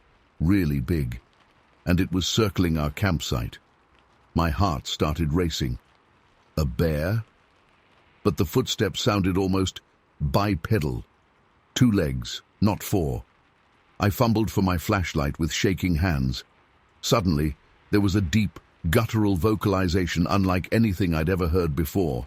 It was somewhere between a roar and a howl, but distinctly inhuman. Jake and I looked at each other in shock. "What the fuck was that?" I mouthed silently. Before Jake could respond, there was a massive crash from the edge of our campsite. Something huge had just pushed over a dead tree. In a panic, I flicked on my flashlight and swung it towards the sound. For a split second, my light illuminated a towering figure at least 8 feet tall. It was covered in dark, matted fur and had a vaguely ape-like face with glowing eyes that reflected my flashlight beam. As soon as the light hit it, the creature let out an ear-splitting roar and charged straight at us. I'm not ashamed to admit that I screamed like a little kid. Jake and I scrambled out of our sleeping bags and took off running blindly into the woods. I could hear the thing crashing through the underbrush behind us, gaining ground quickly. We sprinted as fast as we could, branches whipping our faces in the darkness. I had no idea where we were going. All I knew was that we had to get away from that monster. After what felt like hours but was probably only minutes, we finally paused to catch our breath. The forest was eerily silent. "I think we lost it," Jake panted. We stayed perfectly still, listening intently. Nothing but crickets and our own ragged breathing. Slowly, the adrenaline started to fade, and the reality of our situation set in. We were lost in the wilderness in the middle of the night. No supplies, no idea which direction our campsite was in, and there was something terrifying out there hunting us. "We need to find somewhere defensible to hole up until dawn," I whispered. Jake nodded in agreement. We stumbled through the dark forest, jumping at every snapping twig. Finally, we came across a rocky overhang that offered some shelter. We wedged ourselves in and settled in for a long, tense night. As the sky began to lighten, we tentatively emerged from our hiding spot. In the grey, pre-dawn light, the forest looked alien and menacing. Every shadow seemed to hide some nameless horror. We picked a direction and started walking, hoping to find some landmark we recognized. After about an hour, we miraculously stumbled upon a hiking trail. Following it brought us back to our campsite around mid-morning. The scene that greeted us was one of complete devastation. Our tent was shredded, supplies scattered everywhere. Deep claw marks scored several nearby trees. But the most chilling sight was a line of enormous footprints pressed into the soft earth, easily 18 inches long with 5 distinct toes. Jake and I looked at each other, the reality of what we'd encountered sinking in. Without a word, we frantically gathered what gear we could salvage and got the hell out of there. The hike back to the trailhead was a blur of paranoia, constantly looking over our shoulders. It's been months since that night, but I still have nightmares about glowing eyes in the darkness and that bone-chilling roar. Jake and I have tried to rationalize what we saw. A bear standing on its hind legs, some kind of escaped gorilla, mass hallucination from bad whiskey. But deep down, we both know the truth. There's something out there in the wilderness that science can't explain. Something ancient and terrifying that doesn't want to be found. I used to scoff at Bigfoot believers.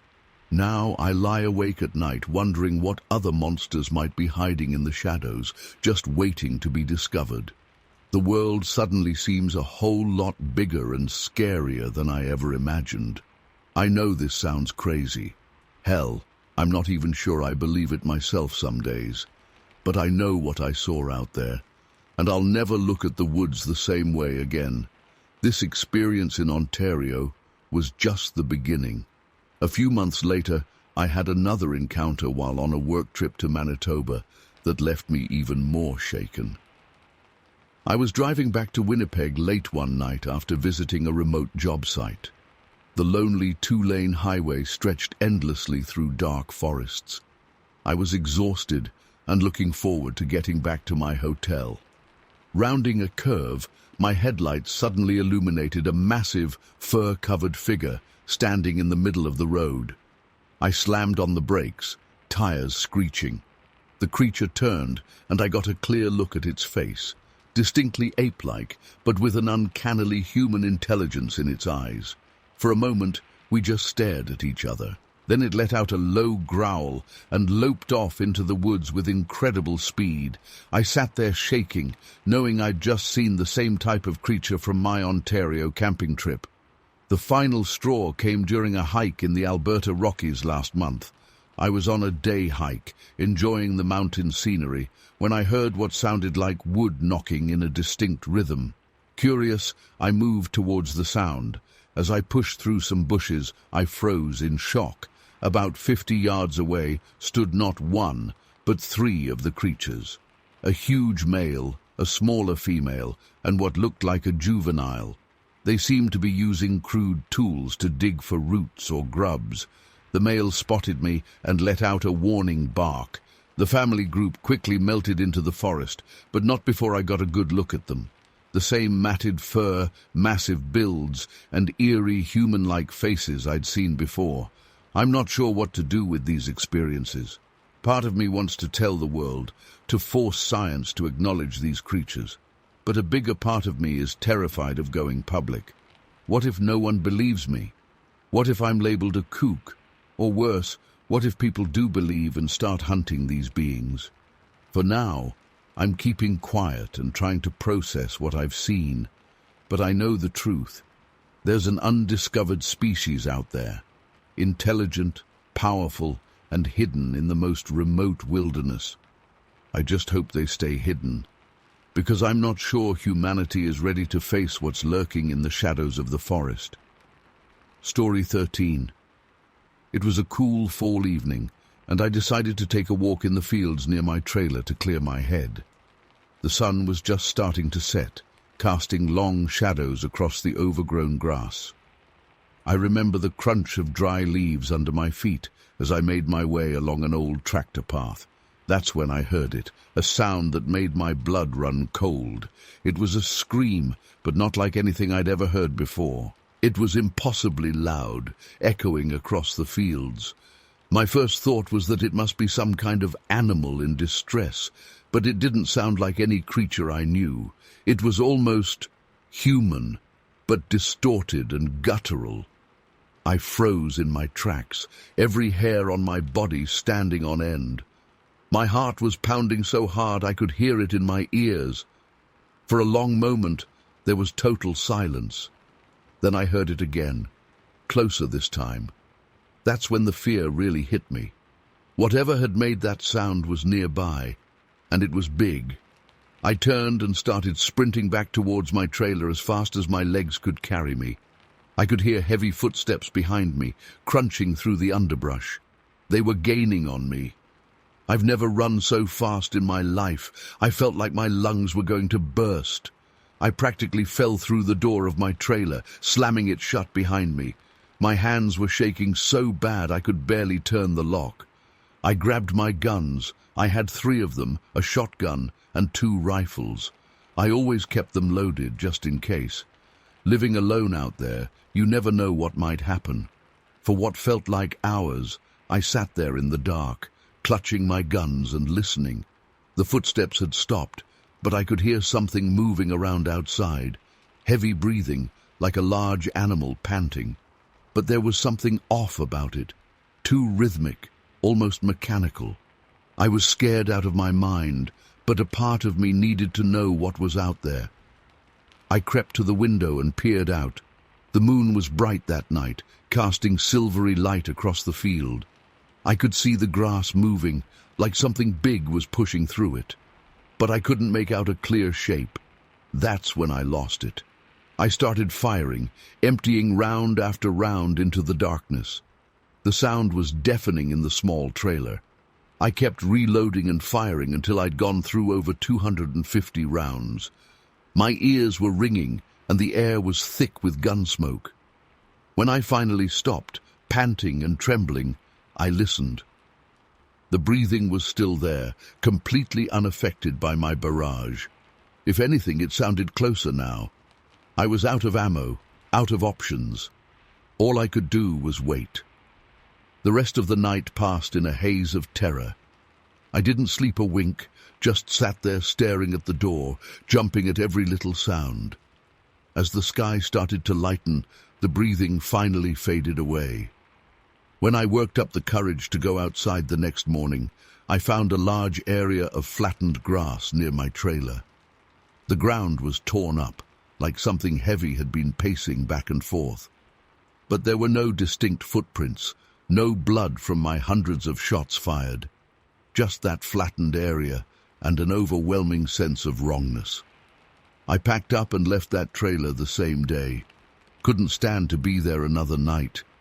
For years afterwards, I had nightmares about that sound, that breathing. I've tried to rationalize it. Maybe it was just some kind of weird atmospheric phenomenon, or my mind playing tricks on me. But deep down, I know what I experienced was real. Whatever was out there that night, it wasn't natural. It was intelligent, and it was watching me. I don't know why it didn't attack, why it just stood there breathing while I emptied every gun I had. but I'm convinced that if it had wanted to, it could have easily broken down that flimsy trailer door and gotten to me. I've never told many people about this. Who would believe me? But I know what I heard and felt that night. There are things out there in the dark that we can't explain, things that defy our understanding of the world. And sometimes they get a little too close for comfort. I still avoid rural areas at night. The sound of wind in the trees or an animal call in the distance is enough to bring it all rushing back. I don't know what that creature was or why it was there, but I do know that I never want to encounter anything like it ever again. Sometimes I wonder if it's still out there, roaming the fields and forests of southern Illinois, if anyone else has had similar encounters. Part of me hopes I'm not alone in this, that others have experienced it too. But another part of me hopes that whatever it was, it's long gone. Because the thought of that thing still being out there, watching and waiting in the darkness, it's almost too much to bear. I've tried to move on with my life, to forget about that night. But some experiences change you forever. They open your eyes to possibilities you never considered before. And once you've seen behind the curtain, there's no going back. So I guess that's my story. I don't expect anyone to believe me, but it feels good to finally share it. If nothing else, maybe it'll make someone think twice before taking a solitary nighttime stroll in the countryside. Because you never know what might be lurking out there in the shadows, watching and waiting. Story 14. I was just a teenager living in Jackson County, Illinois, back in the summer of 1988. My family owned a small junkyard near the Big Muddy River, and I often helped out there after school and on weekends. It was hard, dirty work, but I didn't mind it too much, gave me some pocket money and kept me out of trouble. That summer started out normal enough. Hot, humid days spent sorting scrap metal and tinkering with old car parts. But everything changed one sweltering July evening. I was working late, trying to finish up an inventory count before heading home. The sun had just dipped below the horizon, bathing everything in an eerie twilight. That's when I first noticed the smell. It hit me like a wall, this overwhelming stench of decay and rotting flesh. I gagged and covered my nose with my shirt, looking around frantically to find the source. At first I thought maybe an animal had died nearby in the woods, but this was way too strong for that. As I was searching, movement caught my eye at the edge of the junkyard. I froze, heart pounding. There, half hidden behind a rusted-out truck, was something, some kind of creature I'd never seen before. It was huge, easily over 7 feet tall, covered in matted brown fur, with long, gangly arms that nearly touched the ground. But the face, God, the face. It was almost human-like, but distorted. Sunken eyes that reflected the fading light, a broad, flattened nose, lips pulled back to reveal yellowed fangs. I stood there paralyzed as it slowly emerged from the shadows. The stench grew even stronger, making my eyes water. It tilted its head, studying me with an unsettling intelligence. Then it made this sound, not quite a growl, not quite speech, more like a deep rumbling that I could feel in my chest. Every instinct screamed at me to run, but I was rooted to the spot. We stared at each other for what felt like an eternity. I kept waiting for it to charge, to attack, but it just stood there, swaying slightly, almost like it was as unsure about me as I was about it. Finally, mercifully, headlights swept across the yard as my dad pulled up in his truck. The creature's head snapped towards the sound. In the blink of an eye, it turned and loped off into the woods, moving with surprising grace for its size. I stood there shaking as my dad got out of the truck, calling my name. When I didn't respond, he hurried over, worry etched on his face. I tried to explain what I'd seen, but the words wouldn't come. How could I describe something so impossible? In the end, I mumbled some excuse about being startled by a coyote. Dad seemed skeptical, but let it go. We locked up and headed home. I barely slept that night, plagued by nightmares of glowing eyes and fetid breath. I convinced myself it had been a hallucination. Too many hours in the sun, dehydration playing tricks on me. But deep down, I knew.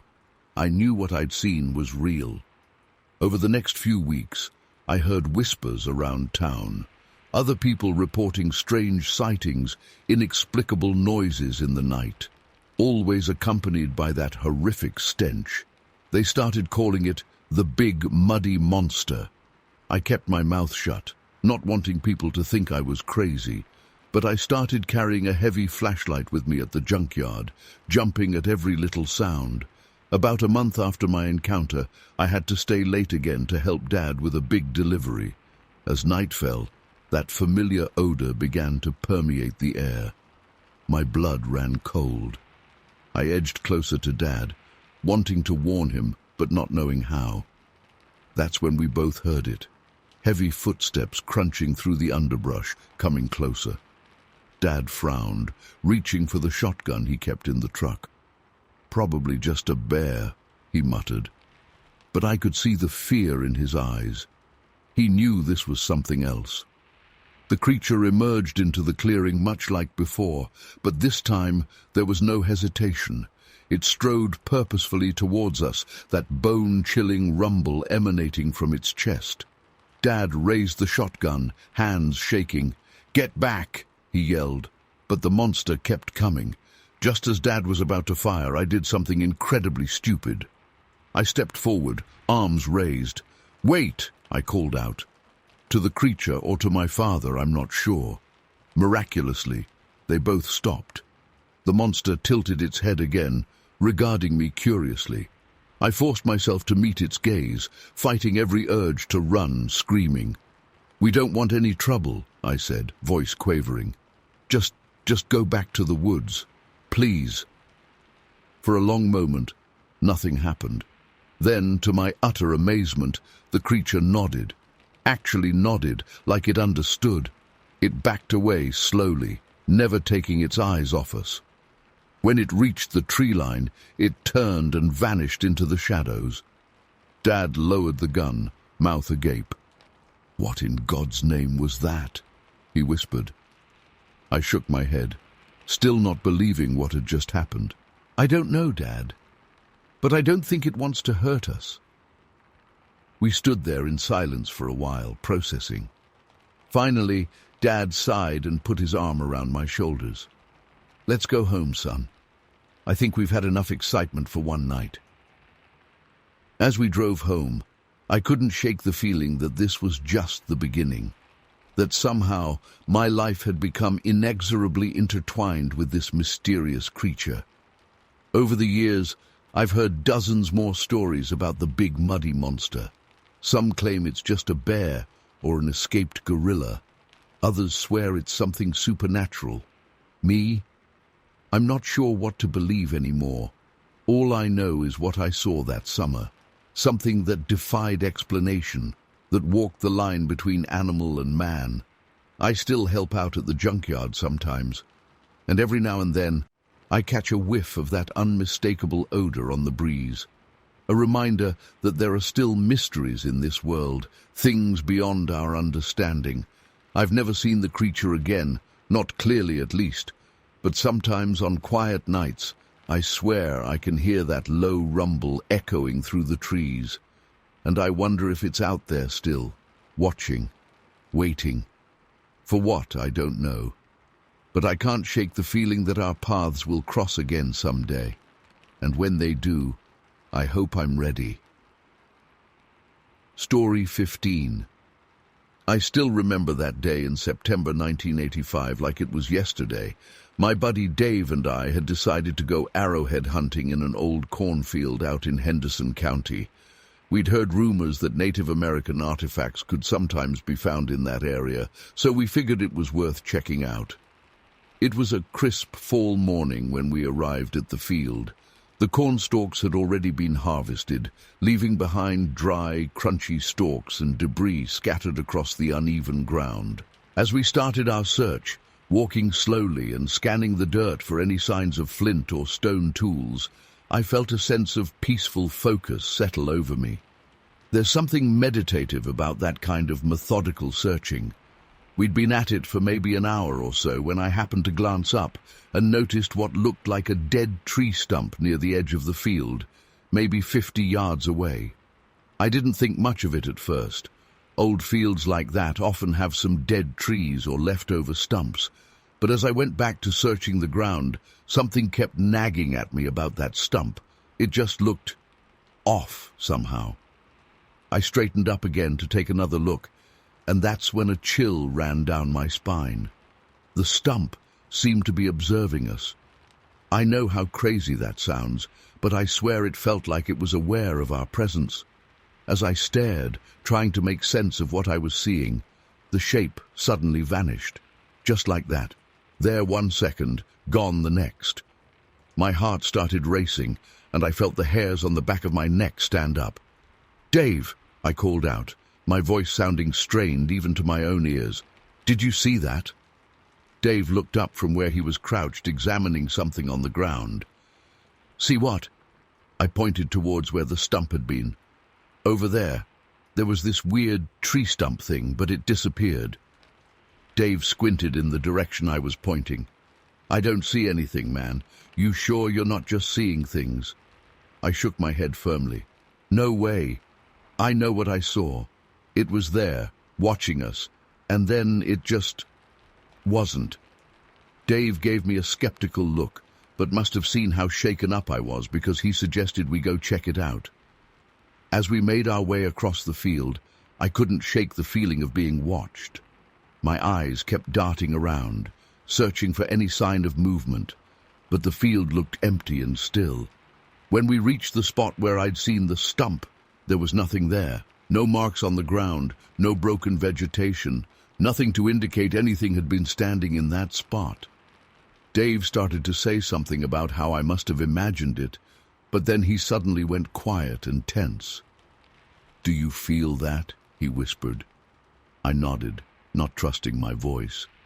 There was a heavy, oppressive feeling in the air, like the atmosphere itself had thickened around us, and that sensation of being observed was stronger than ever. We stood there for a long moment, barely breathing, straining our ears for any sound. The normal noises of the countryside, birds, insects, the rustle of wind through the corn stalks, all seemed muted and far away. It was as if we were in a bubble of unnatural silence. Then Dave grabbed my arm, his fingers digging in painfully. "There!" he hissed, pointing towards the tree line at the far edge of the field. I followed his gaze and felt my blood run cold. Something massive was moving through the trees, just barely visible. It was hard to make out details, but the shape seemed vaguely humanoid, only much, much larger. As we watched, frozen in place, it stepped partly out from behind a large oak tree. The creature, and I don't know what else to call it, must have been at least 8 feet tall, with a broad, powerful build. It was covered in what looked like thick, matted fur. But it was the face that haunts me to this day. Set deep under a sloping brow were 2 eyes that gleamed with an unsettling intelligence. They were fixed directly on us. For a few heartbeats that felt like an eternity, we stared at each other across the field. Then the thing let out a low, rumbling sound that was somewhere between a growl and a hum. The sheer wrongness of that noise jolted us out of our paralysis. "Run!" Dave yelled, already turning to sprint back towards the car. I didn't need to be told twice. We tore across that field faster than I've ever run in my life, stumbling over furrows and nearly falling several times. I kept expecting to feel massive hands grabbing me from behind at any second. We reached the car in record time, fumbling with shaking hands to unlock the doors and get inside. Dave cranked the engine and peeled out onto the road, sending gravel flying. As we sped away, I twisted around in my seat to look out the back window. For a split second, I saw a huge, dark shape emerge from the cornfield onto the road behind us. Then we rounded a curve, and it was lost from view. We didn't slow down or stop until we were miles away and back on the main highway. We drove in silence for a while, both of us trying to process what had just happened. Finally, Dave spoke up. What the hell was that thing? I shook my head. I don't know, man. I really don't know. We debated whether to report it to anyone, but who would believe us?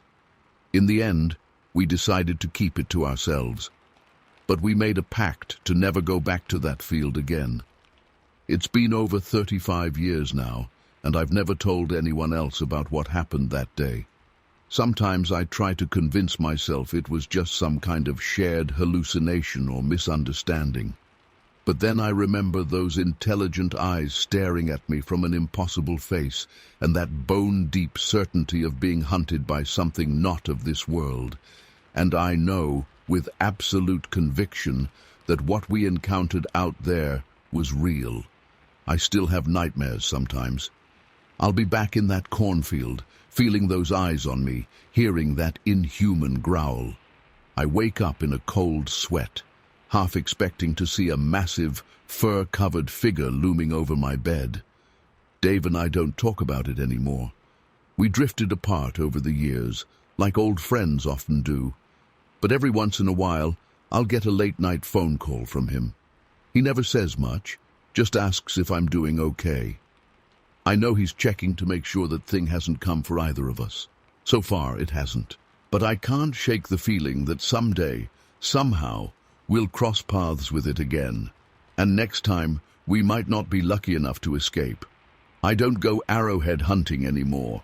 Hell, I avoid cornfields altogether if I can help it. Some part of me is always on alert, always watching the tree line, always listening for that terrible growl. I know most people would say I'm being irrational, that I'm letting one weird experience control my life. But they weren't there. They didn't see what we saw. Sometimes I wonder if that creature is still out there, roaming the backwoods and fields of Henderson County. Does it remember us like we remember it? Is it waiting for another chance encounter?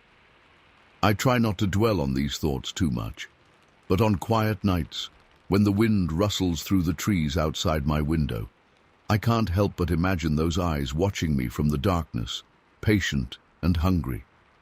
I don't know if I'll ever fully understand or come to terms with what happened that day. All I know is that it changed me forever.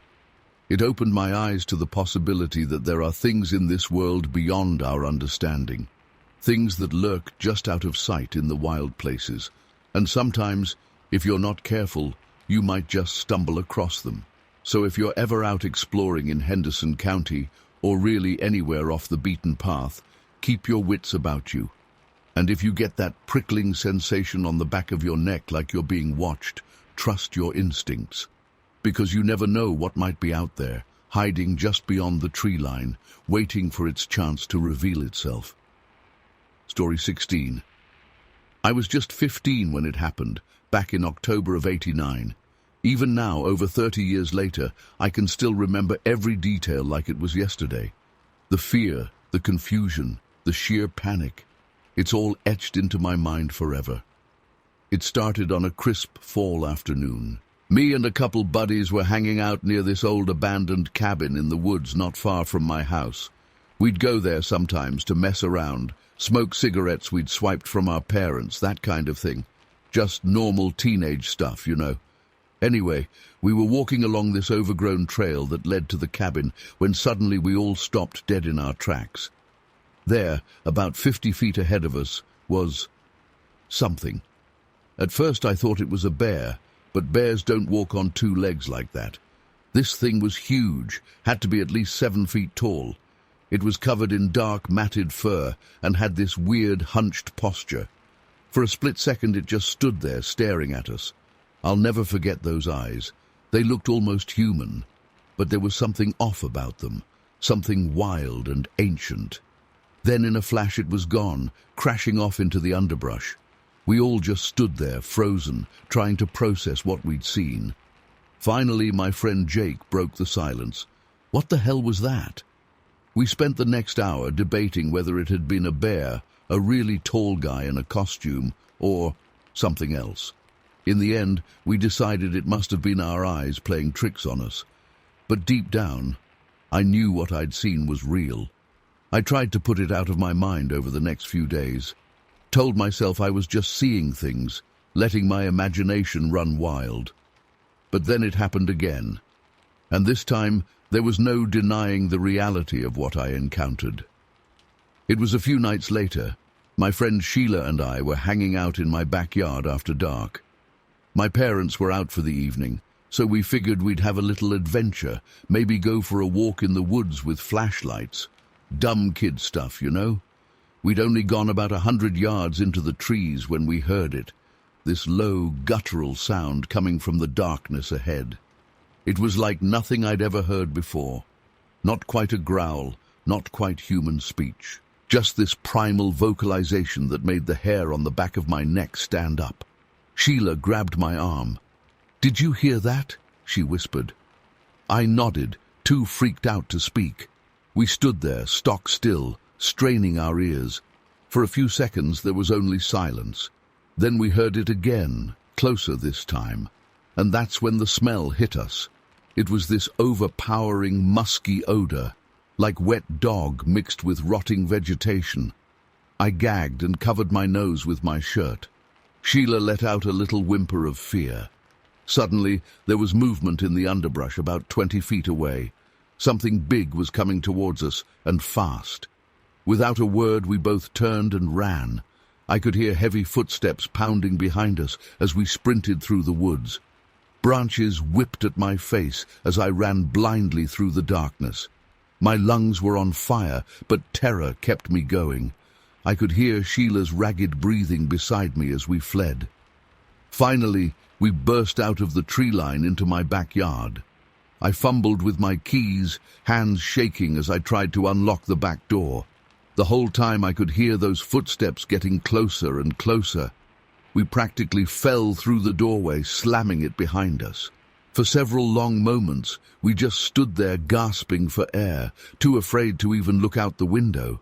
When we finally worked up the courage to peek outside, there was nothing there, just the dark, still woods. But that smell lingered in the air, that unmistakable musky odor that made my stomach turn. We spent the rest of the night huddled on the couch, jumping at every little sound. When my parents got home, we made up some story about watching a scary movie. How could we possibly explain what had really happened? In the days and weeks that followed, I kept replaying those encounters in my mind. I scoured the internet for information, pored over books about cryptids and unexplained phenomena. Everything I found pointed to one inescapable conclusion. What we'd encountered was a Bigfoot. I know how crazy that sounds. Believe me, I've spent years trying to rationalize it, to convince myself it was all just an overactive teenage imagination. But I know what I saw, what I heard, what I smelled. It was real. For a long time I was too afraid to go back in those woods. Even now, decades later, I get a chill down my spine whenever I'm in a forest at night. Part of me is always on alert, scanning the shadows for movement, listening for that distinctive guttural sound. I've never seen it again since those two encounters back in '89. Sometimes I wonder if it's still out there, roaming the forests of Johnson County. Other times I try to tell myself it was all just a bizarre coincidence, a bear sighting combined with an overactive imagination. But late at night, when the house is quiet and dark, I can still smell that musky odor, can still hear those heavy footsteps pursuing me through the woods. And I know, with absolute certainty, that what I encountered was real, that out there in the wilderness there are things that defy explanation, things that most people will go their whole lives without seeing. I count myself lucky to have survived my brush with the unknown. But a part of me will always wonder, what if I'd turned around that night? What if I'd come face to face with that creature? Would I have lived to tell the tale? I guess I'll never know. All I can do is share my story and hope that others will keep an open mind. Because trust me, There are things in this world that go beyond our understanding. Things that lurk in the shadows, just waiting to be discovered. And sometimes, when you least expect it, those things find you. Story 17. Suddenly, I noticed something odd up ahead on the side of the road. At first glance, it looked like a person crouched down, maybe changing a tire or something. But as we got closer, I got this sinking feeling in my gut that something wasn't right. "Hey man, you see that?" I asked Jake, slowing the car down a bit. "Yeah, what the hell is that?" he replied, leaning forward to peer through the windshield. As we approached, our headlights fully illuminated the figure. What happened next is something I'll never forget as long as I live. This thing slowly stood up to its full height. And holy shit, it was tall. Like impossibly tall. Had to be at least 7 feet. But that's not even the craziest part. Its entire body was covered in thick, shaggy black hair or fur, and its legs, they were long and straight, not bent like a normal person's legs. It wasn't human. It wasn't an animal either. I've never seen anything like it before or since.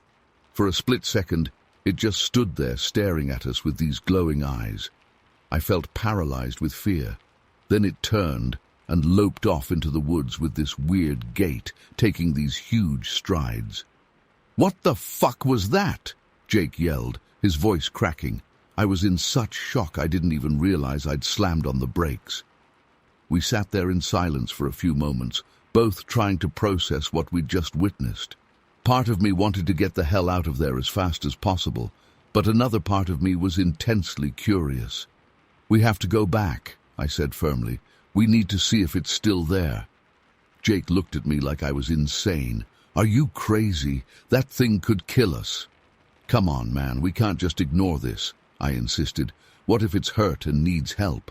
Or what if it's something, I don't know, not of this world? We might never get a chance like this again."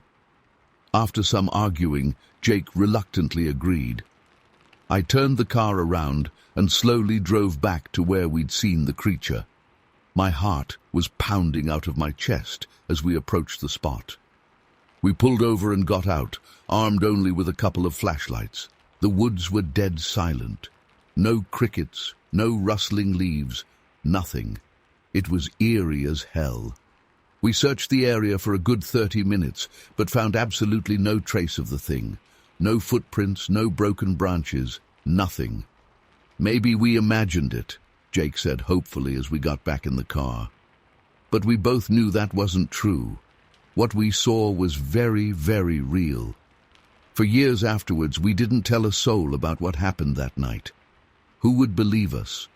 We'd be laughed out of town, labeled as drunk or crazy or both. But it gnawed at me, not being able to talk about it. I'd lie awake at night replaying the scene in my head, trying to make sense of it.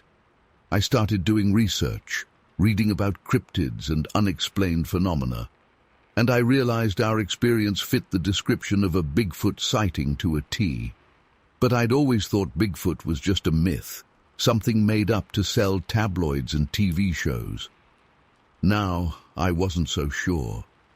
It wasn't until many years later that Jake and I finally opened up about what we saw.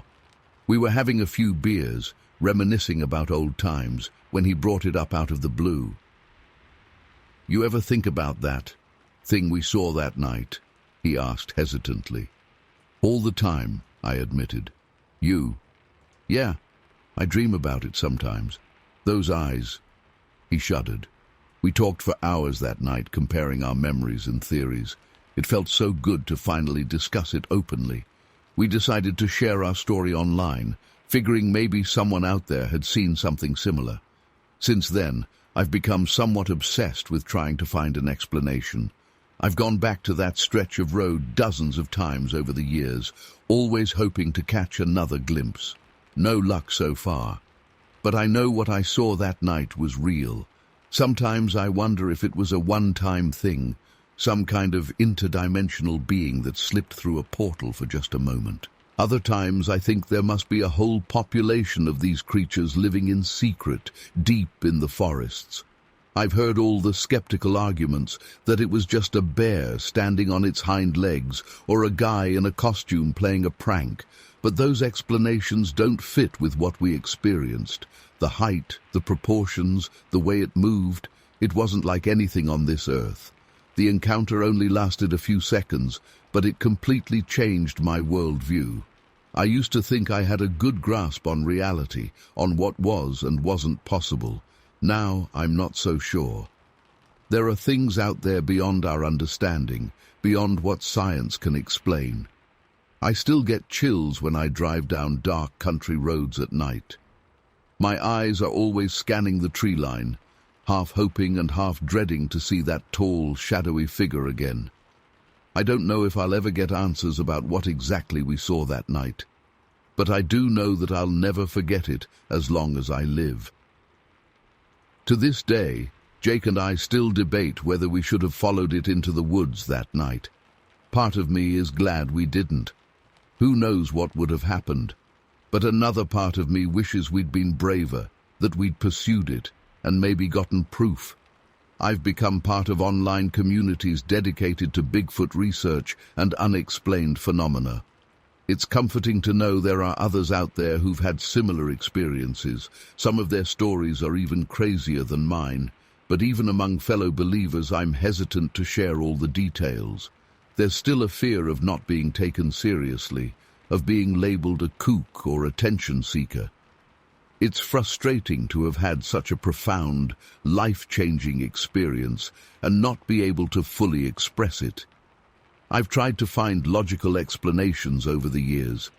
Could it have been some kind of escaped exotic pet, a person with a rare medical condition, but nothing quite fits? The more I think about it, the more convinced I become that what we encountered was truly something unknown to science. There are nights when I lie awake, replaying every detail in my mind, the way its muscles rippled under that thick fur as it stood, the strange, almost human-like shape of its head, those haunting eyes that seemed to glow with an inner light. I've gone through phases of being obsessed with finding answers, spending countless hours researching and investigating, and other times I've tried to push it out of my mind completely, to convince myself it was just a bizarre hallucination or trick of the light.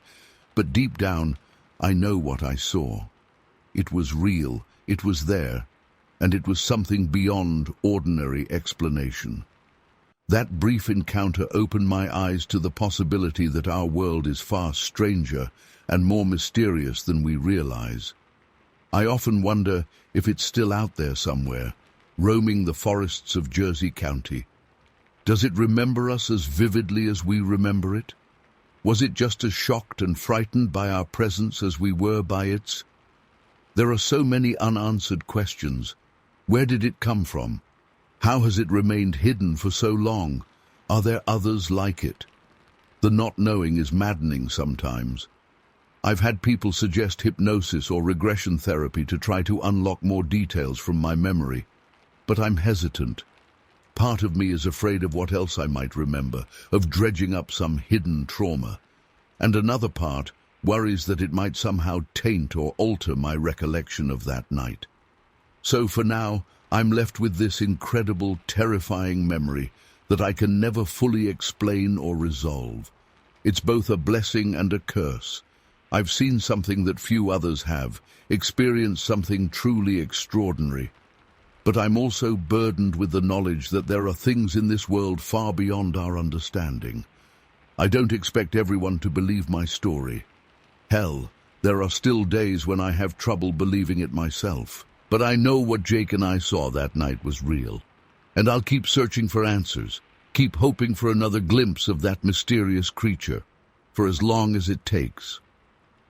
Story 18. It was around 11:30 p.m. and I was exhausted, looking forward to getting home and into bed. The road stretched out endlessly in front of me, empty except for my headlights cutting through the darkness. I'd driven this route hundreds of times before, but something felt different that night. There was an eerie stillness in the air that made the hairs on the back of my neck stand up. As I rounded a bend, My headlights suddenly illuminated something in the middle of the road about 50 yards ahead. At first I thought it was a deer or maybe a bear, but as I got closer, I realized it was something much larger. My foot instinctively moved to the brake pedal as I slowed the car, squinting to try and make out what I was seeing. When I was about 30 yards away, I felt my blood run cold. Standing directly in the center of the road was an enormous, hairy creature. It had to be at least 7 feet tall, maybe even taller. Its body was covered in dark, matted fur, and it was slightly hunched over. One of its massive arms was held close to its body, as if it was injured. I've been an avid hunter for over 20 years. I know every animal native to these parts like the back of my hand. But this was something I'd never seen before in my life. It wasn't a bear. It wasn't a person in a costume. The proportions were all wrong. The arms too long, the shoulders impossibly broad. As my car crawled closer, the creature slowly turned its head to look directly at me. I'll never forget those eyes. They reflected my headlights with an eerie red glow, but there was an unmistakable intelligence behind them. This was no mindless beast. Whatever it was thinking, observing, analyzing me, just as I was analyzing it. I came to a complete stop about 15 yards away, my hands gripping the steering wheel so tightly my knuckles were white. For what felt like an eternity, we just stared at each other. I was frozen in place, my mind racing as I tried to process what I was seeing. Part of me wanted to floor it and get the hell out of there, but a larger part was transfixed, unable to look away from this impossible creature. After what must have only been 30 seconds but felt like hours, the creature suddenly moved. In one fluid motion, it turned and loped off the road, disappearing into the thick woods beside the road. Its gait was unlike anything I'd ever seen, sort of a smooth, rolling movement that covered an incredible amount of ground with each step. I sat there in shock for several minutes, my heart pounding in my chest. When I finally snapped out of it, I decided I needed to verify what I'd seen. I put the car in reverse and backed up about 100 yards, then pulled forward again, scanning the road and surrounding area intently. But there was nothing there. No sign of the creature, no footprints, no broken branches where it had entered the woods. It was as if it had never existed at all. I got out of the car and walked around, shining my flashlight into the trees, but saw no trace of the massive being I'd encountered moments before. I don't know how long I stayed there searching, but eventually I realized how foolish I was being. Whatever that thing was, it was long gone now, and did I really want to find it again if it was still around? I got back in my car and drove home in a daze, my mind reeling.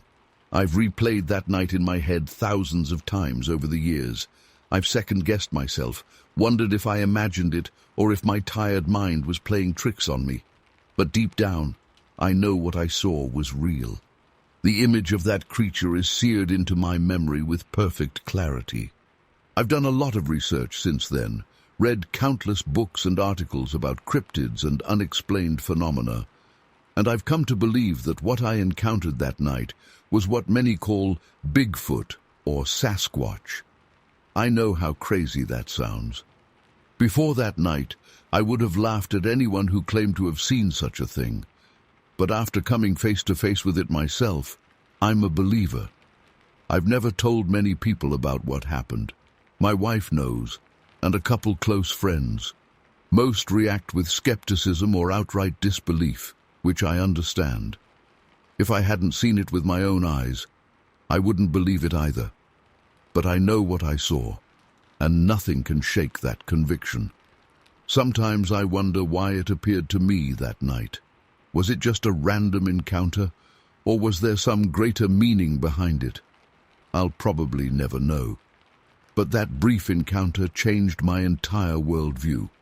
It opened my eyes to the fact that there are things in this world that defy explanation, creatures that lurk just beyond the edges of our understanding.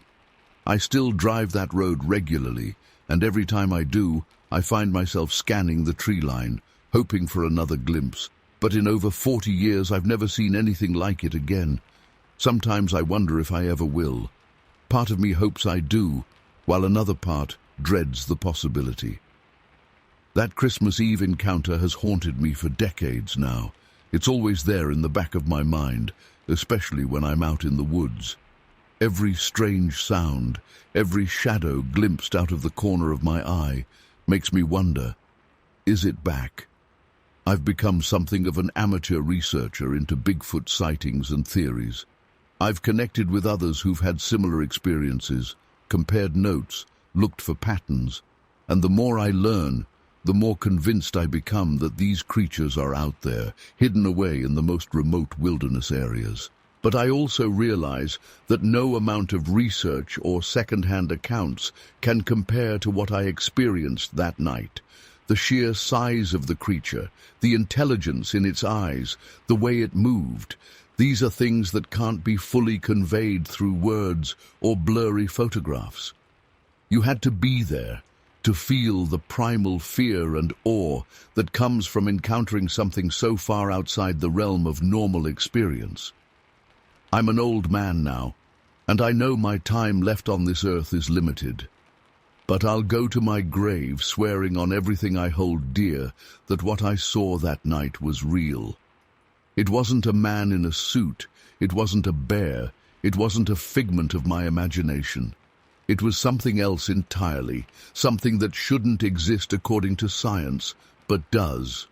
To this day, I can't drive down a dark rural road without my eyes constantly darting to the sides, searching for any sign of movement. I can't walk in the woods without feeling like I'm being watched. That one brief encounter fundamentally changed how I view the world and my place in it. I don't expect everyone to believe my story. I know how it sounds. But I hope that some will keep an open mind and perhaps look at the wilderness around them with new eyes, because you never know what might be out there, just beyond the reach of your headlights or just over the next ridge. There are mysteries in this world that we may never fully understand, and sometimes, if you're lucky or unlucky, you might just catch a glimpse of one. Story 19. It was a chilly autumn evening, and I decided to head down to my usual spot by the lake for some night fishing. I bundled up in my warmest flannel and grabbed my gear, then hiked the familiar trail through the woods. The moon was full that night, casting an eerie glow through the bare branches overhead. When I reached the lake, I set up my folding chair and tackle box on the small wooden dock. The water was calm, like black glass reflecting the starry sky. As I baited my hook and cast my line, I heard the familiar hoot of the old barred owl that lived nearby. That owl had been a constant companion on my night fishing trips for years. Its call was oddly comforting in the darkness. For the next hour or so, I sat quietly, occasionally reeling in my line to check the bait. The fishing was slow that night, but I didn't mind. I was content just to be out there in the crisp night air, listening to the gentle lapping of the water and the rustling leaves. But then, something changed. I can't explain it, but suddenly the peaceful atmosphere shifted. The hairs on the back of my neck stood up, and I had the overwhelming feeling that I was being watched. At first I tried to shake it off, tell myself I was just being paranoid, but the feeling only grew stronger until I couldn't ignore it anymore. With my heart pounding, I slowly turned to look over my shoulder towards the tree line behind me. What I saw in that moment will haunt me for the rest of my days. There, standing at the edge of the woods about 30 feet away, was something. In the moonlight, I could make out a massive, hair-covered figure. It stood on 2 legs, but it was no man. It had to be at least 8 feet tall, with a huge barrel-shaped chest and long, powerful arms. Its face was hidden in shadow, but I could see 2 eyes gleaming in the darkness, fixed directly on me. I froze, unable to move or even breathe. Time seemed to stand still as I stared at this impossible creature, and it stared right back at me. I kept thinking I must be dreaming, that this couldn't be real, but I could hear its deep, ragged breathing. I could smell a strong, musky odor wafting towards me on the breeze. This was no dream. This was really happening.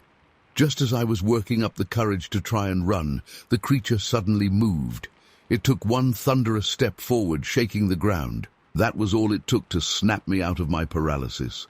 I leapt to my feet, my fishing rod clattering to the dock. Without a backwards glance, I took off running as fast as my legs would carry me. I crashed through the underbrush, branches whipping at my face as I sprinted down the trail towards home. My lungs were burning and my legs felt like jelly, but sheer terror kept me going. All I could think was that at any moment I would feel massive hands grab me from behind. When I finally burst out of the woods and saw the lights of my house, I nearly wept with relief.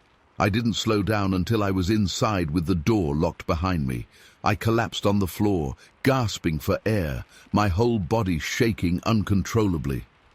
It took me hours to calm down enough to even think straight. I kept replaying the encounter in my mind, trying to make sense of what I'd seen. But there was no logical explanation. I knew what I saw out there by the lake. I just couldn't bring myself to say the word, even in my own head. I didn't sleep at all that night. I sat up with all the lights on, jumping at every little sound. When dawn finally came, I was exhausted, but still too wired with leftover adrenaline to rest. I paced restlessly, debating whether I should tell anyone what happened. Who would even believe me? In the end, I decided to keep it to myself. I knew how crazy it would sound. Hell, I could hardly believe it myself. But I couldn't shake the feeling that if I talked about it, somehow it would make it more real. And a part of me desperately wanted to pretend it had never happened at all. As the days passed, I tried my best to go about my normal routine, but I couldn't stop thinking about that night. I found myself constantly looking over my shoulder, scanning the tree line any time I was outside. I started having vivid nightmares about glowing eyes watching me from the darkness.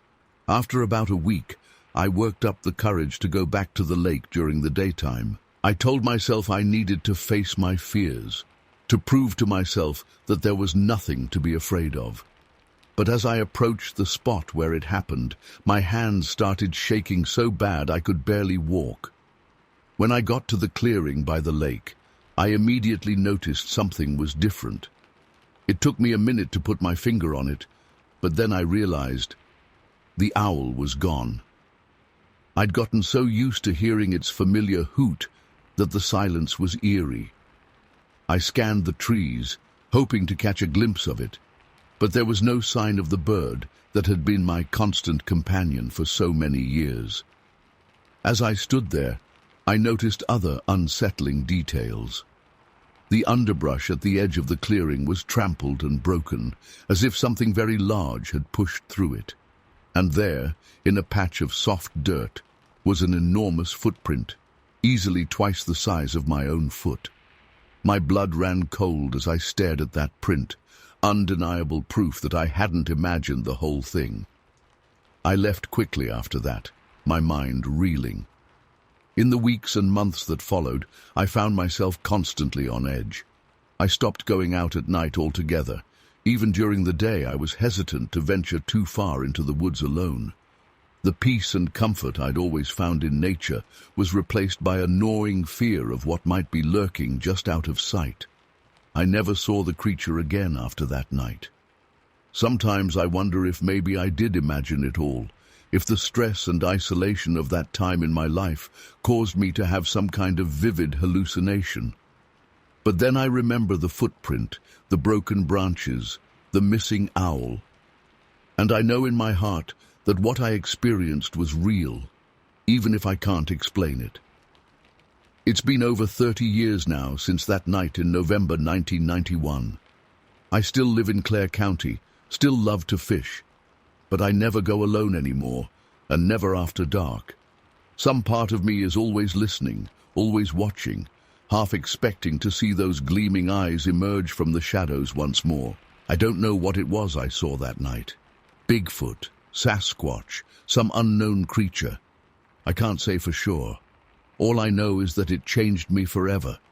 It opened my eyes to the fact that there are things in this world beyond our understanding, things that lurk in the dark places, watching and waiting.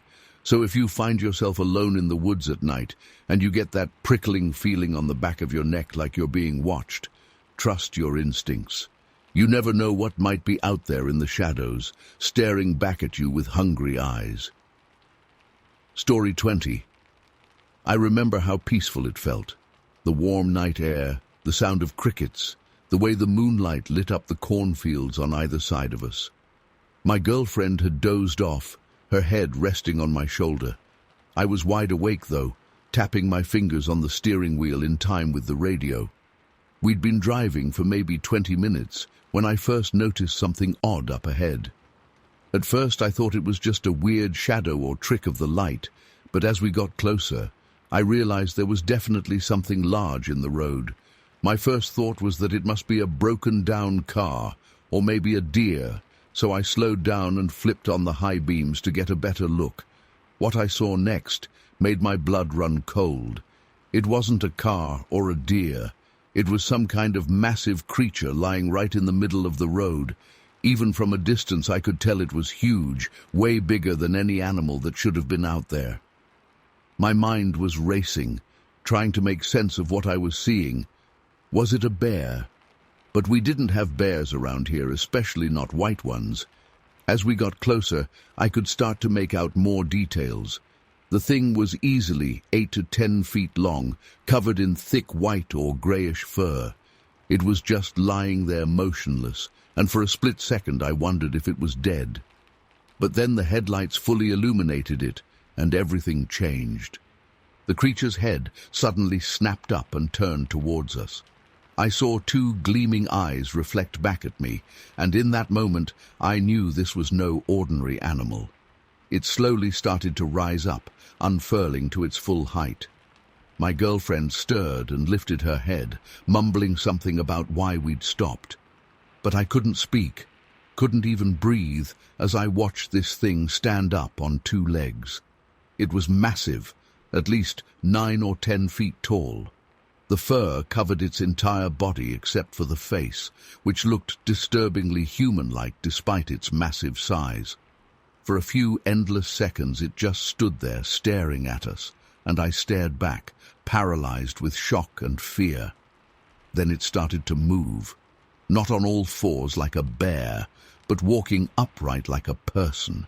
Its gait was smooth and purposeful as it strode across the road, never taking its eyes off our car.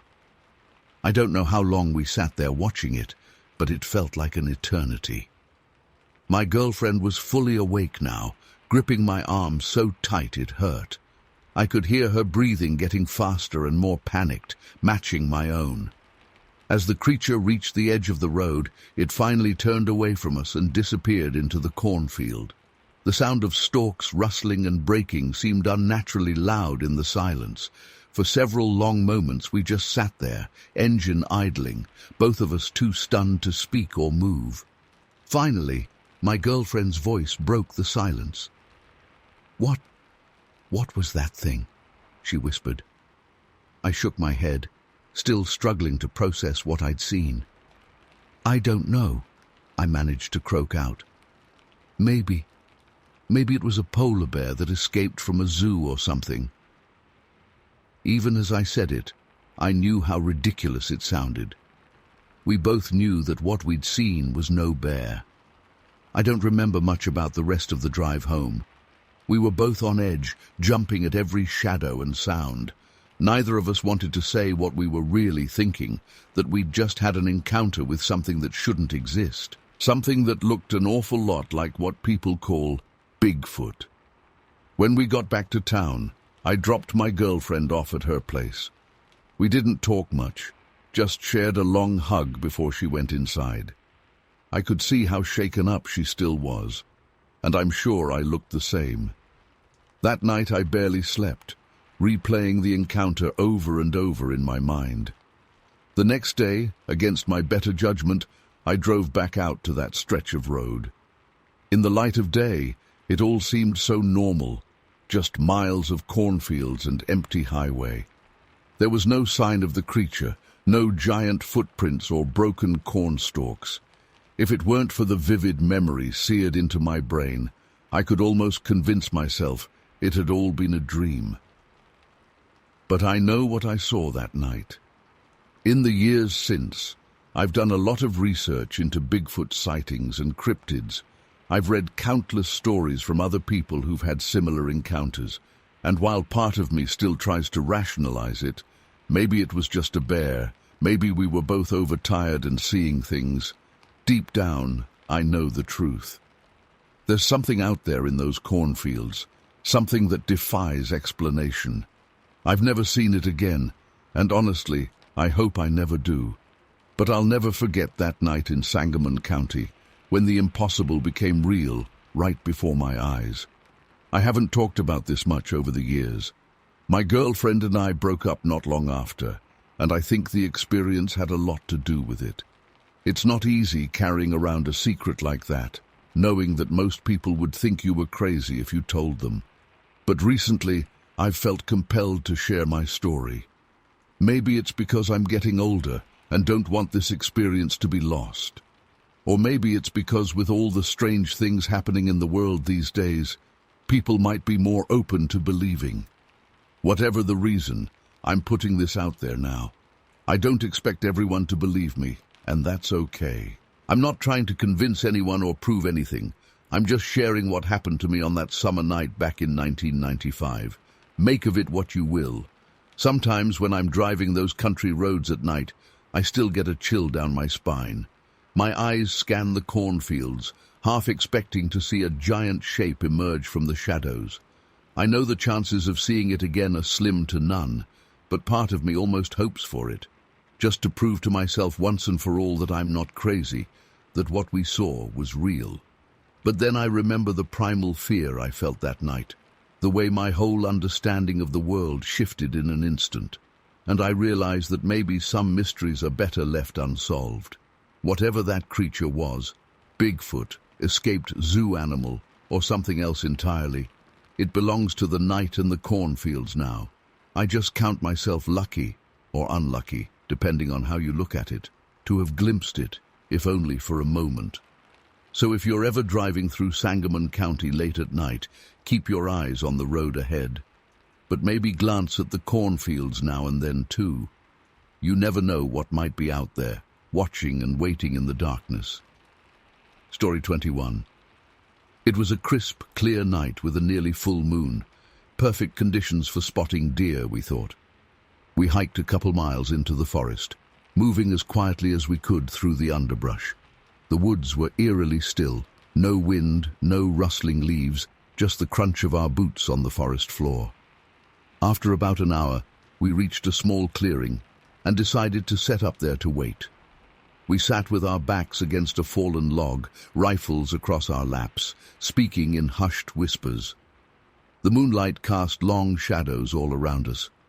Every so often we'd hear a twig snap in the distance and tense up, only to realize it was probably just a raccoon or possum. We must have been sitting there for a good 45 minutes when it happened. Out of nowhere, the most blood-curdling scream I've ever heard in my life pierced through the silence of the night. It was unlike anything I've ever heard before or since. Not quite human, not quite animal. The sound sent chills down my spine and made the hair on the back of my neck stand up. Tom and I both jumped to our feet, hearts racing. The scream seemed to be coming from about 50 feet away, just beyond the tree line of the clearing.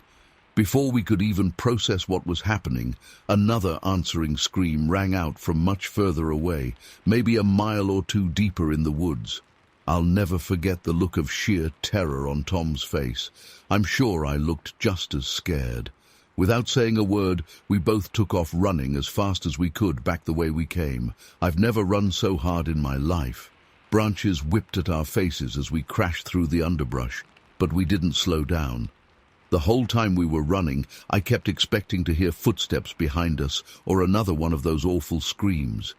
But there was nothing, just the sound of our labored breathing and pounding footsteps. We didn't stop running until we reached Tom's truck at the trailhead. Once we got there, we scrambled inside and locked the doors, both breathing heavily. Tom fumbled with the keys, his hands shaking so bad he could barely get them in the ignition. As soon as the engine roared to life, he peeled out of there, kicking up a cloud of dust behind us. We drove in silence for a while, both too shaken to speak. Finally, Tom broke the silence. "What the hell was that?" he asked, his voice trembling. I just shook my head. I had no idea what could have made a sound like that. For weeks afterwards, I had trouble sleeping. Every time I closed my eyes, I'd hear that terrible scream echoing in my head. Tom and I talked about it a few times, trying to rationalize what we'd heard. Maybe it was just a mountain lion or a bear. But deep down, we both knew it wasn't any normal animal. About a month after our experience, our neighbor Jim came by looking pretty shaken up. He'd been out fishing at the lake about 5 miles from where Tom and I had been that night. As he was walking along the muddy shore, he came across a set of footprints that stopped him in his tracks. Jim said the prints were massive, easily 18 inches long and 8 inches wide. They sunk deep into the mud, like whatever made them was incredibly heavy. And the stride length between prints was huge, much longer than any person could make. Jim took some pictures, but they didn't really do justice to how big and unsettling the prints were in person. Seeing those pictures and hearing Jim's story brought all the fear and uncertainty from that night rushing back. I couldn't help but wonder if whatever made those prints was the same thing that had screamed in the woods that night. To this day, I still don't know what Tom and I encountered out there. I've read up on local wildlife, looked into regional folklore, even delved into some cryptozoology message boards. Nothing quite fits what we experienced. Sometimes I try to convince myself it was just our imaginations running wild in the dark. But then I remember the raw terror I felt, the way that scream seemed to reverberate through my whole body. And I know deep in my bones that what we heard that night was real. I haven't been back to those woods since, and I don't think I ever will. Some mysteries are better left unsolved, but I'll never forget that night as long as I live. It changed the way I see the world, made me realize there are things out there beyond our understanding. I just hope I never have to come face to face with whatever was lurking in those dark woods. Story 22. The day started out normal enough. I got to my usual spot before dawn, settling into my tree stand as the forest slowly came to life around me. The familiar sounds of birds chirping and small animals scurrying about filled the air. I'd been sitting there for a few hours, patiently waiting and scanning the area for any sign of deer. As the morning wore on, I decided to do a bit of stalking. I climbed down from my stand and started to make my way through the woods, moving as quietly as I could. The forest floor was damp from a light rain the night before, muffling my footsteps. I'd been walking for maybe 20 minutes when I suddenly realized something felt off. It took me a moment to put my finger on it, but then it hit me. The woods had gone completely silent. No birds, no squirrels, nothing. It was as if someone had flipped a switch and muted all the ambient noise of the forest. The hair on the back of my neck stood up. In all my years of hunting, I'd never experienced anything quite like it. Instinctively, I froze in place, barely daring to breathe. My eyes darted around, searching for any sign of movement. That's when I saw it. I had just reached the edge of a small clearing, maybe 50 yards across. On the far side, partially obscured by some underbrush, was something. At first, I thought it might be a bear. We occasionally got black bears in the area, though they weren't common. But as I looked closer, I realized this was no bear. The creature was massive, at least 6 to 7 feet tall, even in its crouched position. Its body was covered in dark brown fur, almost black in the shadows of the trees. For a moment, neither of us moved. I stood there, heart pounding in my chest, as the thing slowly began to rise up to its full height. As it stood, I could make out more details. Its arms were incredibly long, hanging down past its knees. The legs were thick and powerful looking, like tree trunks. But it was the face that really got to me. The area around its eyes and mouth had less fur, almost giving it a masked appearance. And those eyes, they were dark and intelligent, fixed right on me. I don't know how long we stared at each other. It felt like an eternity, but it was probably only a matter of seconds. Then the creature made a sound, a low, guttural grunt that seemed to reverberate through my entire body. It slowly raised its left arm, almost as if it was gesturing at me. That's when my paralysis broke. Pure, primal fear took over, and I turned and ran. I crashed through the underbrush, not caring about stealth or silence anymore. Branches whipped at my face and I nearly fell several times, but I didn't stop. I just ran and ran, my mind a blank except for the overwhelming need to get away. I don't know how long I ran for.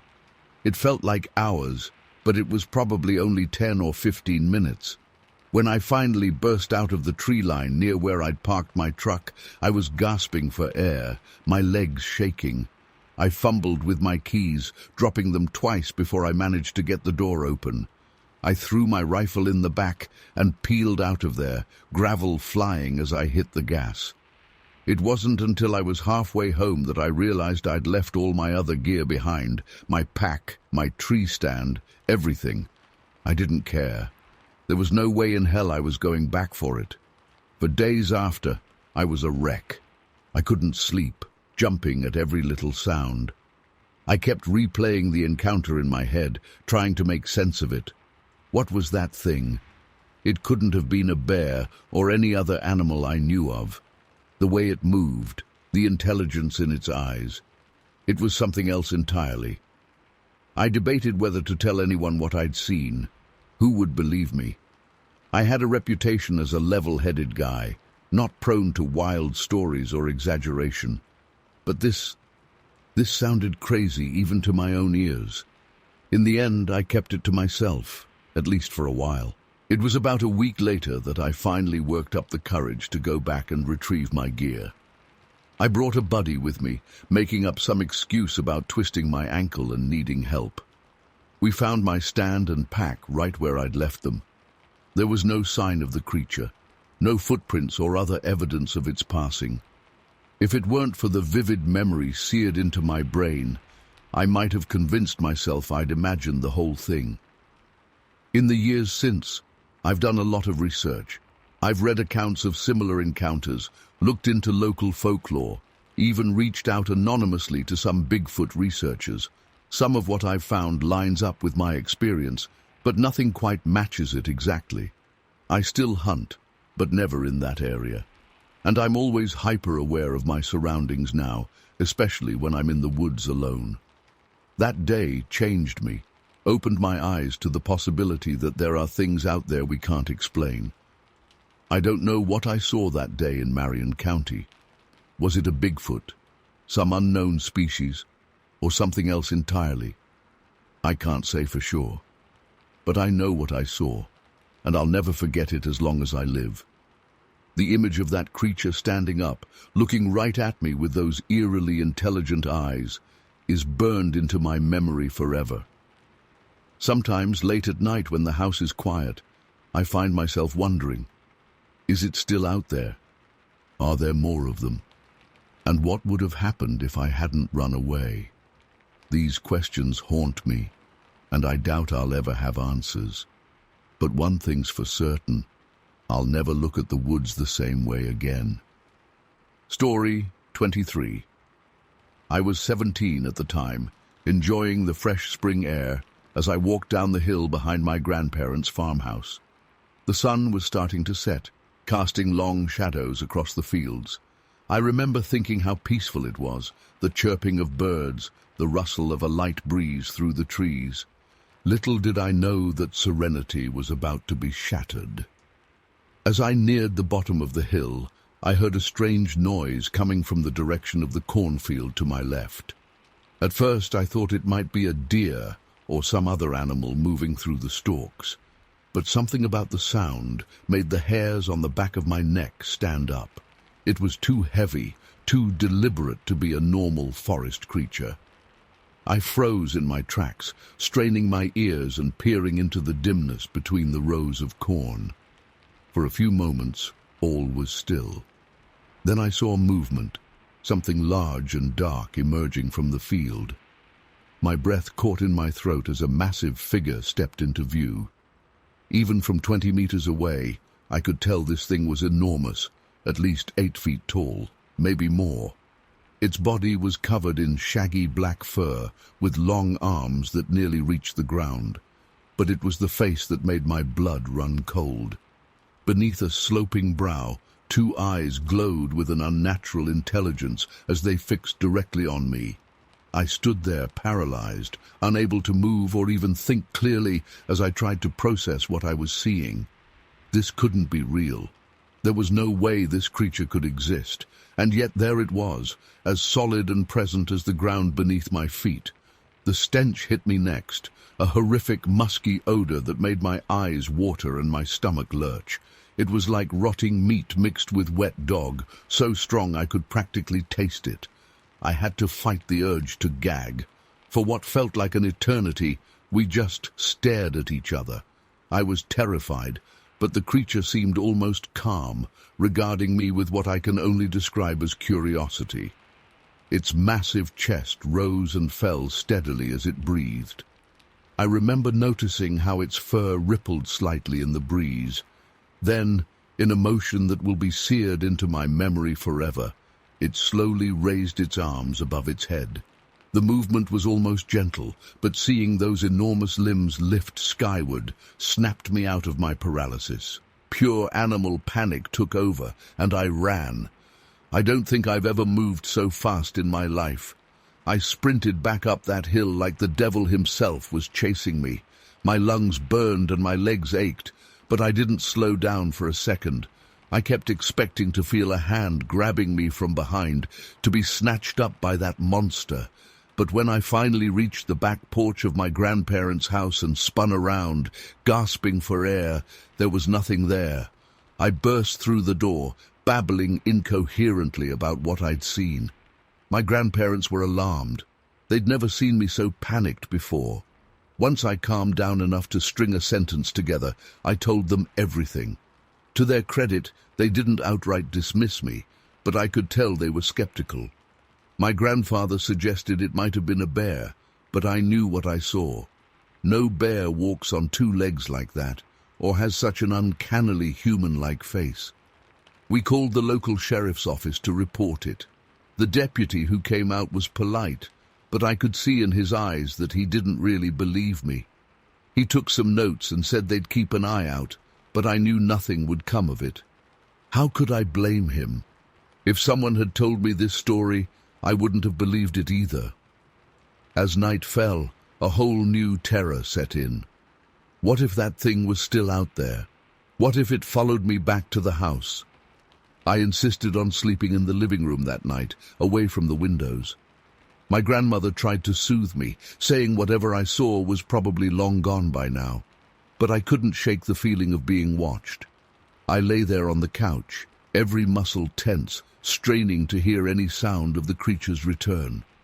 For hours, there was nothing but normal nighttime noises, crickets, the occasional hoot of an owl, the creaking of the old farmhouse settling. Then, around 2 a.m., I heard it. A long, mournful howl echoing across the fields. It started low, almost subsonic, before rising to a pitch that made my skin crawl. It didn't sound like any animal I'd ever heard before, not a wolf, not a coyote, nothing of this earth. The sound went on and on, filled with a haunting loneliness that was somehow both terrifying and heartbreaking. The dogs in the yard started going crazy, barking and howling in response.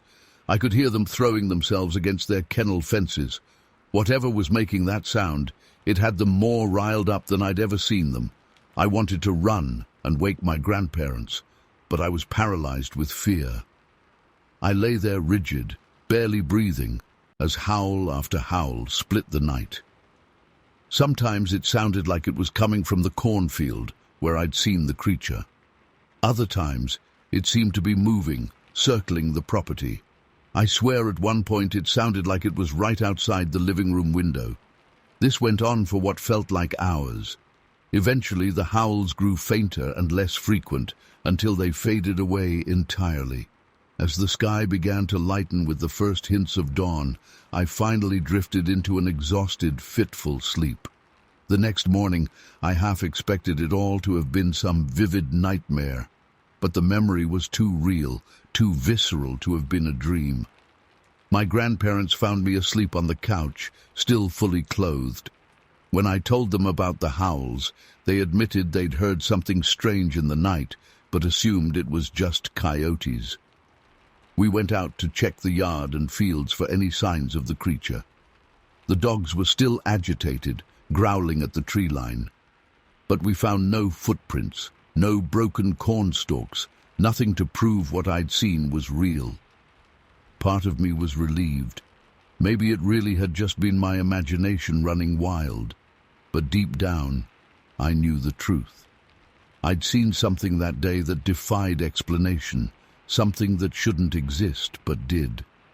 I begged my parents to let me come home early from my grandparents' house. I couldn't bear the thought of spending another night there. They were confused by my sudden change of heart, but agreed. As we drove away, I kept looking back over my shoulder, half expecting to see a dark shape emerge from the woods. But there was nothing. In the days and weeks that followed, I scoured the local newspapers for any mention of strange sightings or unexplained phenomena in the area. I even reached out to some Bigfoot research groups, but was disappointed by how dismissive most of them were. They seemed more interested in grainy photos and plaster casts than in hearing a first-hand account. For a long time, I was obsessed with finding an explanation for what I'd seen. I read every book I could find on cryptozoology and unexplained phenomena. I pored over maps of the area, trying to figure out where such a creature could live undetected. But as the years went by and no new evidence emerged, I gradually learned to live with the uncertainty. To this day, I've never seen anything like it again. I've been back to my grandparents' farm many times since then, but always with a lingering sense of unease. Every rustle in the cornfield makes me tense up. Every shadow at dusk could be that hulking figure. I don't know what I saw that day in Fulton County. Was it some undiscovered species, an interdimensional being, a hallucination brought on by fear and twilight shadows? I'll probably never know for sure, but I know what I experienced, and nothing can shake that certainty. Sometimes late at night, when the world is quiet and still, I find myself straining to hear that haunting howl again. Part of me hopes I never will, but another part wonders if somewhere out there, that creature is still roaming the forests, as lost and alone as it sounded that night so long ago. I've never shared this story publicly before. For years, I was afraid people would think I was crazy or attention-seeking. But I'm older now, and I've realized that keeping this bottled up inside me is its own kind of torture. So I'm putting it out there, for whatever it's worth. Maybe someone else out there has seen something similar. Maybe I'm not alone in carrying this bizarre, terrifying memory. All I know is that my encounter that day changed me forever. It opened my eyes to the possibility that our world is stranger and more mysterious than we can imagine. And it left me with a bone-deep certainty that there are things out there in the dark that defy explanation, things that maybe we're not meant to understand. Story 24. I was just a teenager back in '85, living in Cook County with my folks. It was a pretty ordinary summer day, hot and humid like always. I remember I'd gotten into meditation recently, trying to find some inner peace or whatever. So there I was, sitting cross-legged next to our old rusty shed, eyes closed, trying to clear my mind. At first, everything felt normal. The cicadas were buzzing, a neighbor's dog was barking in the distance. But then, out of nowhere, I got this intense feeling.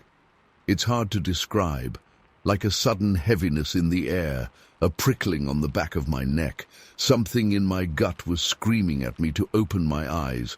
When I did, I immediately wished I hadn't. There, in the alley between our yard and the neighbor's, was something. At first, my brain couldn't even process what I was seeing. It was huge, way taller than the fence, and black. Not like African-American black, but a deep, unnatural, void-like black that seemed to absorb the light around it. But the eyes, God, the eyes, they were this intense, glowing red, not like bloodshot, but like two burning coals staring right at me. I've never seen anything like it before or since. I couldn't move. I couldn't breathe. I just sat there, frozen, staring at this creature. And it stared right back at me. Time seemed to stand still. I don't know how long we stayed like that. Could have been seconds. Could have been hours. The weirdest part was, it didn't make any aggressive moves. It just watched me, like it was studying me or something. But the malevolence radiating off this thing was palpable. I felt like a mouse being eyed by a cat, knowing I was prey but powerless to do anything about it. Eventually, some primal part of my brain kicked in. Fight or flight, you know. And since fighting was clearly not an option, my body chose flight. I scrambled to my feet and ran for the house as fast as I could. I didn't look back, didn't stop until I was inside with the door locked behind me. My heart was pounding so hard I thought it might burst out of my chest. I was drenched in sweat, shaking like a leaf. I ran to the window, half expecting to see the creature right outside. But there was nothing. The alley was empty, the neighborhood quiet, like nothing had happened. I spent the rest of the day in my room, jumping at every little noise. I kept replaying the encounter in my head, trying to make sense of it. Was it real? Had I fallen asleep while meditating and had some crazy, vivid nightmare? But it felt so real, so visceral. That night, I barely slept. Every time I closed my eyes, I saw those glowing red ones staring back at me. I kept imagining I heard heavy footsteps outside my window, or saw a dark shape moving in the shadows. The next morning, I went out to check the alley. Part of me was scared I'd find some evidence, giant footprints or claw marks on the fence. But there was nothing. Not a single sign that anything out of the ordinary had happened. I never told anyone about it. Who would believe me? Hell, I barely believed it myself. But I know what I saw. That creature was real as you or me, and the memory of it has haunted me ever since. For weeks after, I couldn't go near that shed. I'd make excuses to stay inside, or I'd only go out in the front yard where I could see the street. Any time I heard a noise at night, I'd freeze up, terrified that the creature had come back for me. I tried to research what I might have seen, but this was way before the internet. The library didn't have much on cryptids or unexplained phenomena. The closest thing I could find was some vague mentions of Bigfoot sightings, but this wasn't Bigfoot. This was something else, something darker, more menacing. As time passed, the fear faded a bit, but it never really went away. Even now, decades later, I still get a chill down my spine when I think about it. I've never seen anything like it again, thank God, but I can't shake the feeling that it's still out there somewhere. I've thought about going back to Cook County, trying to find some answers. But honestly, I'm scared of what I might discover. What if it's still there? What if there are more of them? Sometimes I think it's better not knowing. The whole experience changed me. I stopped meditating after that. Couldn't bring myself to close my eyes and leave myself vulnerable like that again. I became more cautious, always looking over my shoulder. Even now, I don't like being out alone at night, especially in quiet, secluded areas. I've tried to rationalize it over the years. Maybe it was a bear standing on its hind legs, and the red eyes were just a trick of the light. Or maybe I had some kind of stress-induced hallucination. But deep down, I know that's not true. What I saw that day was real, and it wasn't anything natural. The thing that gets me the most looking back is the intelligence in those eyes. It wasn't just some animal acting on instinct. There was a consciousness there, a sentience. It was studying me as much as I was studying it, and that's what truly terrifies me. The idea that there might be something out there, something we don't understand, that's watching us. I've never had any other paranormal experiences. Never seen a ghost, never had a UFO sighting. I'm not the type to believe in that stuff usually. But that day in Cook County, it shook my entire worldview. It made me realize that there's so much we don't know, so much we can't explain. Sometimes I wonder if it was drawn to me because I was meditating. Was I somehow more open to perceiving it? Or did I accidentally summon it somehow? These are the kinds of questions that keep me up at night, even all these years later. I've thought about trying to find others who might have had similar experiences, but I'm afraid of being labeled as crazy or attention-seeking. And part of me is scared that talking about it might somehow bring it back, like saying Bloody Mary in front of a mirror. So I've kept it to myself all these years, buried it deep down and tried to move on with my life. But it's always there, lurking in the back of my mind. A reminder that the world is stranger and more terrifying than we can imagine. I don't know why I'm sharing this now.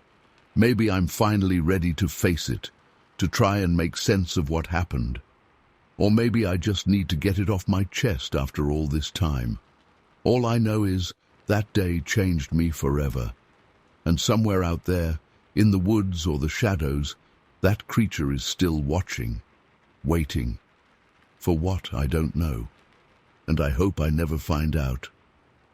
Story 25. There were 5 of us.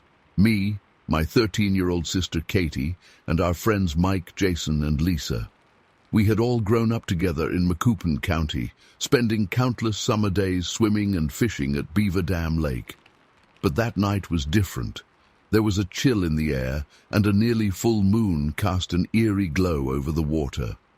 We set out around 10 p.m., flashlights in hand, following the dirt path that wound around the lake shore.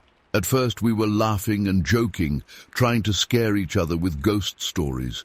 But as we got further from the houses and deeper into the woods, things got quiet. Too quiet. I remember feeling on edge, like we were being watched. The shadows seemed to move between the trees.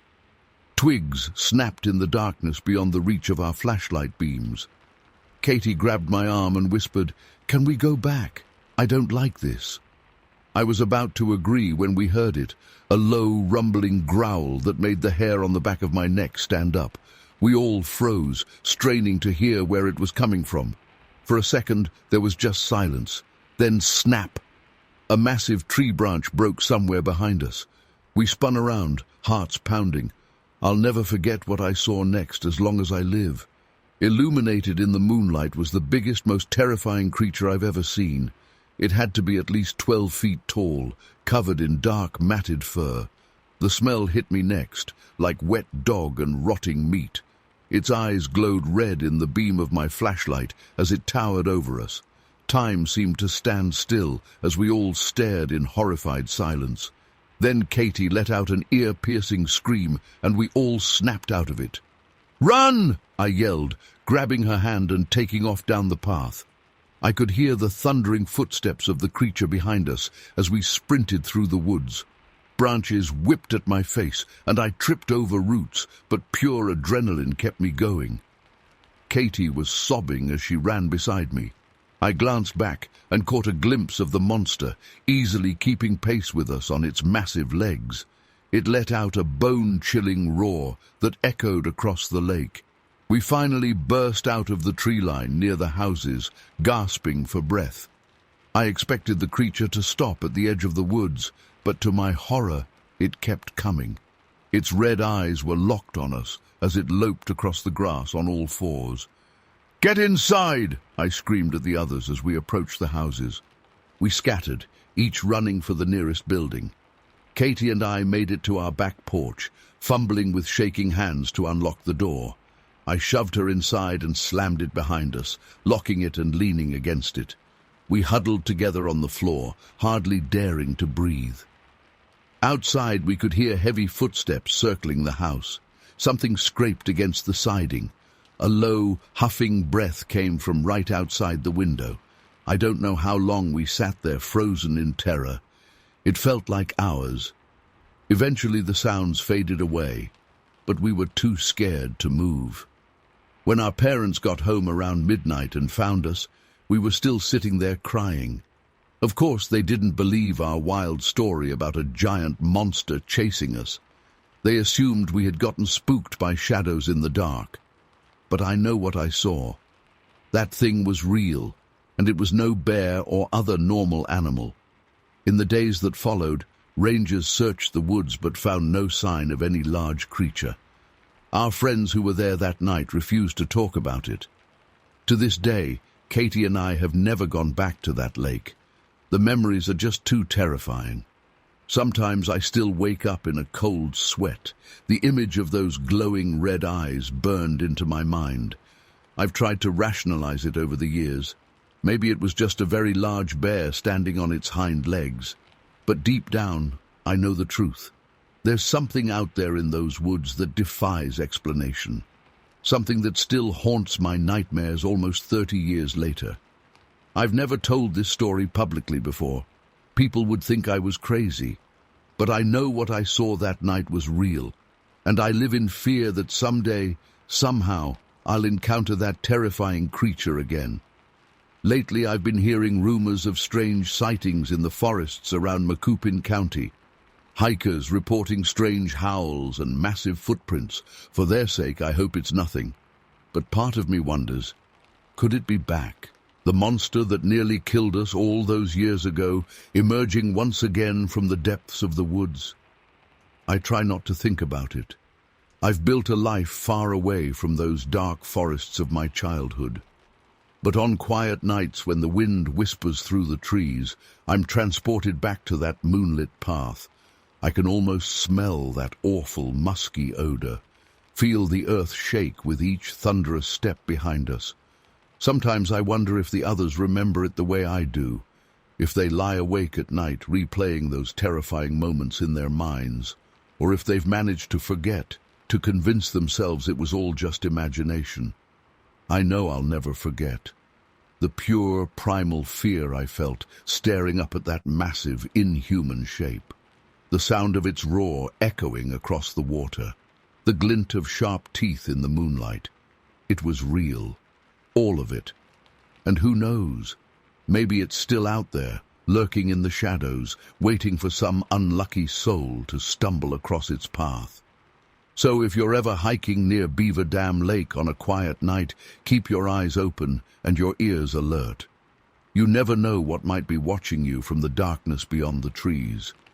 I still have nightmares about those glowing red eyes and that awful guttural roar. Some nights I wake up in a cold sweat, heart racing, convinced the creature is right outside my window. Even after all these years, the terror feels as fresh as it did that night. There are times I've been tempted to go back, to try to find some proof of what we saw. But the fear always holds me back. What if it's still there, waiting? What if this time we don't manage to escape? So I stay away. And I warn others to be careful in those woods, because I know the truth. There are things in this world beyond our understanding, things that lurk in the shadows, defying explanation. And once you've seen them, you can never unsee them. That creature, whatever it was, changed me forever that night. It opened my eyes to a darker, stranger world than I ever knew existed. A world where monsters are real, and sometimes they hunt us. So I'll keep telling my story, even if most people don't believe me. Because someone needs to know the truth. Someone needs to be warned. The night holds secrets, and sometimes those secrets have teeth and claws. Be careful out there in the dark, my friends. And if you hear something large moving in the woods behind you, don't look back. Just run. Run as fast as you can, and pray it isn't hungry tonight.